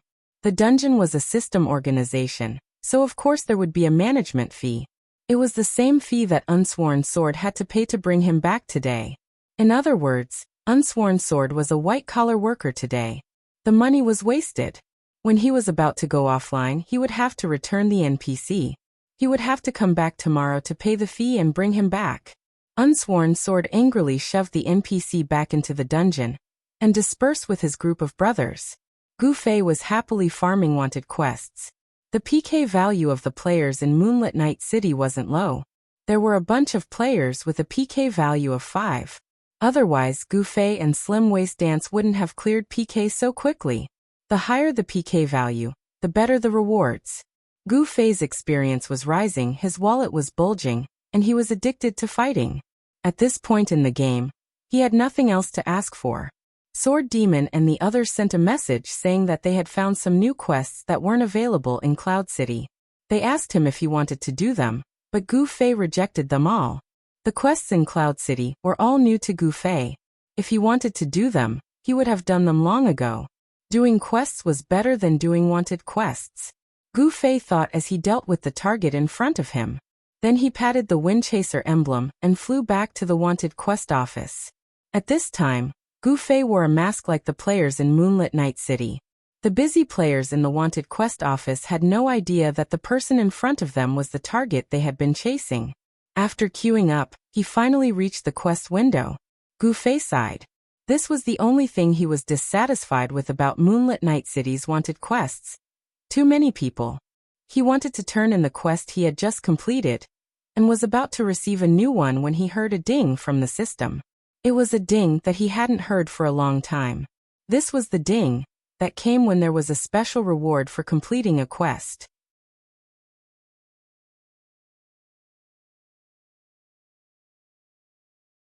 Chapter 296. After a ding, an explanation of why he had received this reward appeared. The system stated, Player Qianli Drunk has eliminated a total of 400 PK points in the wanted mission. This was an amazing and outstanding achievement that only Gu Fei could achieve. This was because the system clearly indicated in brackets in the prompt. The corresponding PK value converted during PK is not included in the statistics. If it wasn't for PK points, no one would do a wanted mission. Even in Moonlit Night City. Aside from Gu Fei, who else could have accumulated 400 PK points? Who else could have accumulated that many bounty points? Finally, the reward was announced. Windchaser's Protection. Gu Fei had reason to believe that there was a lot of equipment hidden in this wanted mission, and they would all have a tacky name like Windchaser. But so be it, he still had to take out the newly obtained equipment to have a look. This protection was a necklace. Attributes. HP plus 60, max HP plus 35%. This attribute was exactly the same as the plus 60 movement and plus 35% movement speed of the Windchaser boots, which clearly showed that they were from the same series. The relationship between adding points to HP and Constitution was the same as adding points to movement and agility. The mage's HP growth was on the weaker side, at 0.85. The initial HP was 85, and for every point in Constitution, the HP would increase by 0.85. Gu Fei was now level 40, and apart from the automatic 40 points in Constitution, he didn't add any points.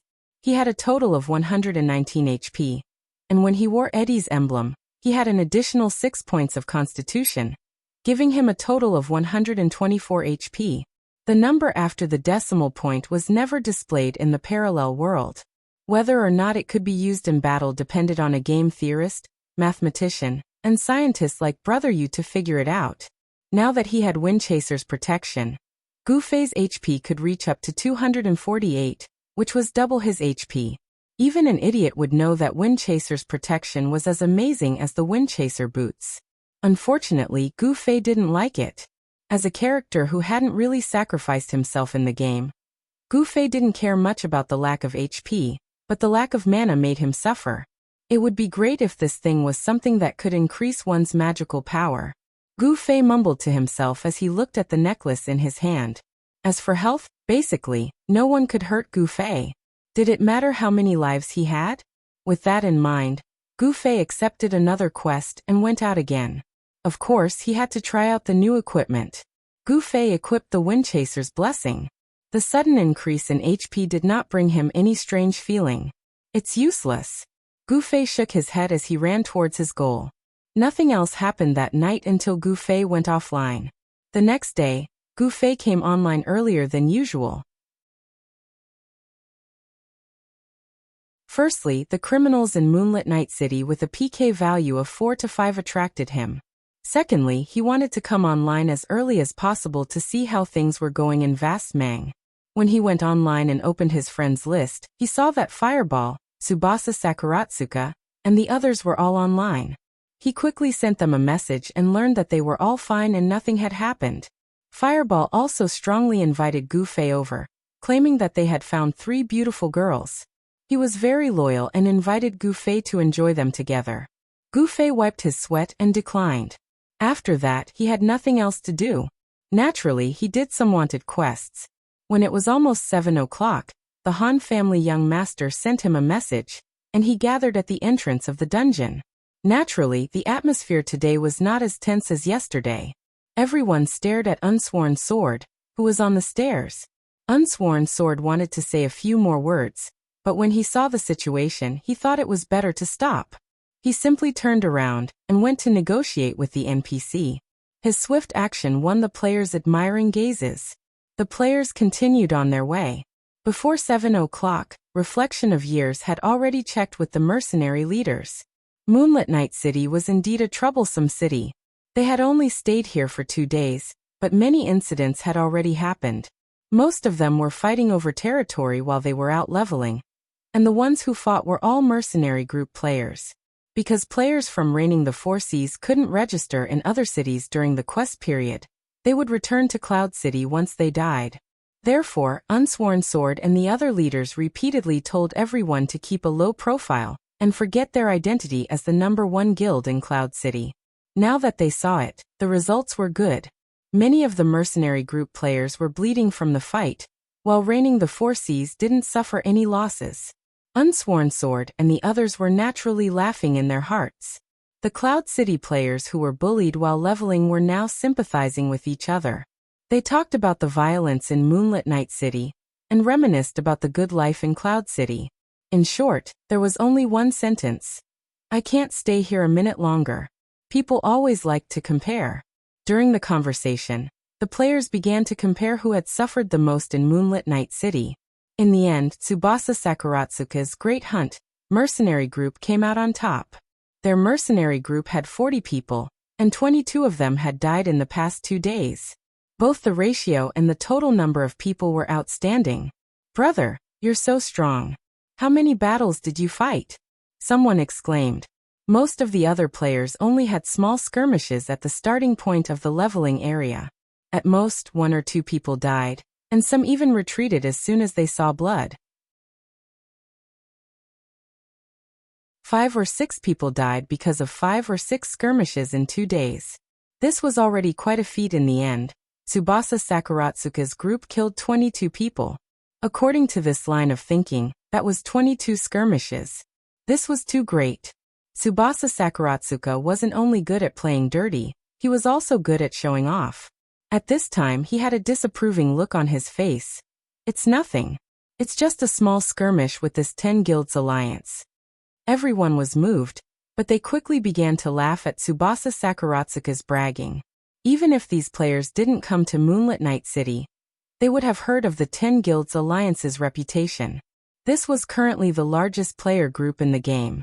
Although there were 10 guilds, It was actually equivalent to a large guild with more than 4,000 people. Cloud City, reigning the four seas, a top guild with 750 people, could only claim to be small in front of them. Tsubasa Sakuratsuka's small mercenary group of 40 people could still walk out of Moonlit Night City unscathed after a skirmish with more than 4,000 people. Tisk, forget it if you don't believe me. Tsubasa Sakuratsuka didn't force the issue and waved his hand without explaining. The players laughed and dispersed, and the conversation ended. Following the main road outside the city, the group gradually entered a small village. Gu Fei was excited and said to the 5 elite group members, "This is Moonlit Village. My chain of quests was completed here." "Oh, this is the village where half of the villagers are werewolves?" Brother Yu quickly took out his notebook to collect information. Yes. Gu Fei pulled Brother Yu to the edge of the group and pointed at the NPCs on the side of the road, wanting to point out a werewolf for Brother Yu to see. When Gu Fei first came to Moonlit Village with a quest, the normal villagers and werewolf villagers had completely different attitudes towards him. Even today, he still remembered a few werewolf villagers that looked like humans. But now that he was pointing at them one by one, he still couldn't find the werewolf villagers that he was looking for. Brother Yu was holding a notebook and pen at the side, ready to take notes, but Gu Fei was babbling and not saying a word. Brother Yu raised his head and looked at him strangely. Suddenly, someone jumped in front of the two of them with a "Hey, Little Rain." Gu Fei called out. June Rain looked quite excited and said to Gu Fei, "We're at this village again." "That's right," Gu Fei replied as he continued to look around. "Do you remember the secret of this village?" June Rain said mysteriously. "What secret?" Gu Fei was startled. June Rain moved closer to his ear and whispered, "There's a werewolf." Gu Fei didn't know whether to laugh or cry. He found that he had fallen into June Rain's intelligence trap. From a certain point of view, June Rain was as scary as the Han family young master. Because how far a person's thoughts could go and how simple a person's thoughts could be, people who hadn't reached his level might not be able to understand. Gu Fei felt that he was still relatively close to the young master of the Han family, but he was still very far away from the Rain in June. "What, you don't remember?" June Rain used her intelligence to evaluate Gu Fei. Seeing that Gu Fei didn't say anything for a long time, she asked, I remember. Didn't I want to find a werewolf?" Gu Fei said, "If you want to find a werewolf, look for me." June Rain patted her chest. Gu Fei didn't understand. Then June Rain took out her mission notebook from her pocket and flipped to the Moonlit Night City chapter of the Werewolves distribution in the Luminous Village chapter. Coordinates XXXXXXXX. Villager Fane Werewolf. June Rain muttered as she looked at her feet. She stepped on the coordinates and deviated from the team's direction. After a few steps, June Rain was already standing at the coordinates she had recorded. But after looking around and walking in 2 circles, there were no villagers at the coordinates. What's going on? June Rain's pure eyes flashed with confusion. Let's look at the next one. The kind Gu Fei pointed to the next one in her notebook. Coordinates XXXX, Villager Sammy Werewolf. June Rain mumbled as she began to step on the coordinates again. In the end, she arrived at an uninhabited area. June Rain didn't wait for Gu Fei to speak, and directly moved on to the next one. This time, there were people in the coordinate area, but they weren't the werewolf villagers that June Rain had recorded. June Rain talked to this NPC 5 times, and the NPC insisted that he was called Reed, and not Quentin, which June Rain's notebook recorded. Did I remember it wrong? June Rain scratched her head. For someone who often made muddle-headed mistakes, she didn't have much confidence in herself. Probably not. Gu Fei said. Then what's going on? The werewolves don't seem to be here anymore. Gu Fei said. The werewolves don't seem to be here? Brother Yu, who had been following the two, repeated.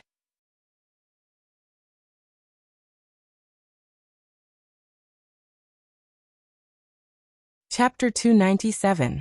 The werewolves weren't here? It was broad daylight. The werewolf villagers should be standing on the side of the road like normal villagers to create the atmosphere of the game. Gu Fei wanted to point them out to Brother Yu, but couldn't find them. He thought it was just the werewolves that he remembered weren't on duty today, but Junrain's record was very detailed. They walked 3 in a row and still couldn't find them. Gu Fei recalled his memories and felt that there were indeed fewer villagers on the side of the road today. Come this way. Gu Fei led the way with Junrain and Brother Yu following closely behind. They arrived in front of a house in the village. Junrain looked down at her little book and announced, "Where, werewolf?" Gu Fei nodded. Although he didn't know this person's name, the person who lived here was the tall werewolf that gave him the dark streak sword. He was obviously the leader of the werewolves in this village. While thinking, Gu Fei had already reached out and pushed open the door. We have to knock on the door. What if the rude NPC gets angry and doesn't give us the quest? Junrain panicked, but soon saw that there was no one in the house. Let me see your little book, Gu Fei said to Junrain. Holding Junrain's little book, the 3 of them barged into 3 more werewolf houses, but they were all empty. Brother Yu walked around the room and wiped the table. There's no dust yet. It doesn't look like they've been gone for a long time. You're so smart. Junrain praised Brother Yu. Let's go ask Uncle Village Chief. Junrain gave a new suggestion after praising Brother Yu. Hey, they're almost gone. Do we need to continue asking about the werewolves? Brother Yu said. Do you think the disappearance of the werewolves has anything to do with the Reigning the Four Seas quest? Gu Fei said. What does that have to do with anything? Brother Yu asked. He then muttered to himself. It can't be that the werewolves are going to attack, right? That's too much. The werewolves are level 70 monsters. How many werewolves are there in this village? Junrain immediately lowered her head and started counting according to the book. 1, 2, 3, 4. There's no need to count. Gu Fei interrupted her. Let's go ask the village chief. He found the old village chief of Luminous Village. Surprisingly, the village chief recognized Gu Fei and addressed him as Brave Warrior. Gu Fei had assumed that he would be treated like an ordinary player in Luminous Village after completing his quest. He had never imagined that he would receive such special treatment. Only Gu Fei would make a fuss about such a thing. People like Junrain, who had frequent quests, were very used to this kind of situation. After completing those non-repeatable quests, the NPCs would indeed change their attitude towards you. If it was the same as before, then the mission must have failed. You can start over again, village chief. After greeting them, Gu Fei picked out a few names from Little Yu's notebook and asked about their whereabouts. Oh them. The weather is very good today. They went hunting, the village head replied. Hunting? Where to hunt? Gu Fei asked. In the forest? North of the village? Or in the mountains? That I don't know.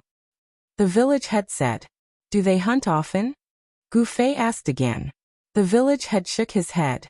Look, it's not normal. Gu Fei said to Brother Yu. North of the village. That's the direction we're heading. Brother Yu was a bit moved. Hurry up and chase after them. This is serious. They're level 70 monsters. Let's send a message, Gu Fei said as he followed.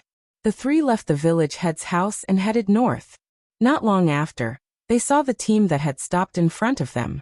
Most of the players were suspicious and discussing among themselves, not knowing what had happened. The 3 core members of Reigning the Four Seas, Unsworn Sword, Reflection of Years and Wind Star had been waiting here for a long time. As soon as they saw them, they immediately went up to greet them. However, the one who greeted them was Brother Yu. Brother Yu, what do you think is going on with the werewolves here? Brother Yu had sent the news to the Han family young master. And then the Han family young master had passed the news to Reflection of Years through their team leader. As the news spread, everyone was talking about it. Ask him. Brother Yu pushed Gu Fei over. Reflection of Years' face was unfriendly. He really didn't want to talk to Gu Fei. Windstar was also a bit hesitant, not knowing how to treat Gu Fei. In the end, Unsworn Sword could only speak. Brother Qianli, what's going on with the werewolves? Earlier I did a quest here. Gu Fei said. In this luminous village, half of the villagers are actually werewolves. They live with humans and don't want to expose their identity. However, when I came to this village this time, I found that all the werewolves had disappeared. We already asked around, and they didn't disappear for a long time. It's just that today, the village head said that they went hunting. This is something that they have never done before. The place where they went hunting is probably north of this village. North, that's the direction we're heading. Unsworn Sword and the other two looked at each other. You mean, the werewolves might attack us? Reflection of Years, as the inept military advisor of reigning the Four Seas, had to speak after all. Just a guess. Gu Fei noticed that Reflection of Years was not very friendly towards him, and in his heart, he despised this person for being narrow-minded. Wasn't it just a loss in a match? How many people had lost to the child elite group, but he had never seen anyone like him. That was what Gu Fei thought. Reflection of Years looked back at the luminous village that was already behind them. This village isn't big. If half of it is werewolves, then there are about 100 of them. Although the werewolves are level 70 monsters, we have thousands of players here. 10 against 1. It shouldn't be too dangerous, right? We can rely on numbers to grind them to death. Other monsters can, but I'm afraid the werewolves can't, Gu Fei said. Oh. Reflection of Years squinted at him. The werewolves are very fast, and they can self-recover, Gu Fei said. There was no need to elaborate. Everyone here was an expert, and they understood what these 2 points meant as soon as they heard it. Fast speed meant that the players might not be able to attack the opponent. Self-recovery meant that the attack power wasn't high enough, and if it wasn't continuous, then it was equivalent to no attack. The werewolves were indeed a problem that needed to be taken seriously. Unfortunately, Reflection of Years had just spoken to Gu Fei in a strange tone, and it wasn't good to immediately change his attitude. After a cold snort, it was Sword Without Oath who stood up to play the good cop. Brother Qianli, then what do you think we should do? What do I mean? I don't mean anything. I just told you that there are werewolves in front of us. You decide what to do, Gu Fei said. Sword Without Oath laughed and hurriedly said, Brother Qianli, don't mind my brother's attitude. He treats everyone like this. Gu Fei didn't know whether to laugh or cry. I don't mind, I really don't mean anything. I just happened to find that the werewolf had disappeared, and I thought it might be related to your quest, so I called out to you guys to let you guys be prepared. That's it. Sword Without Oath was stunned. What else can we do? Gu Fei spread out his hands. Oh, then Brother Qianli, you should rest first. We'll go discuss it. Sword Without Oath said. Go.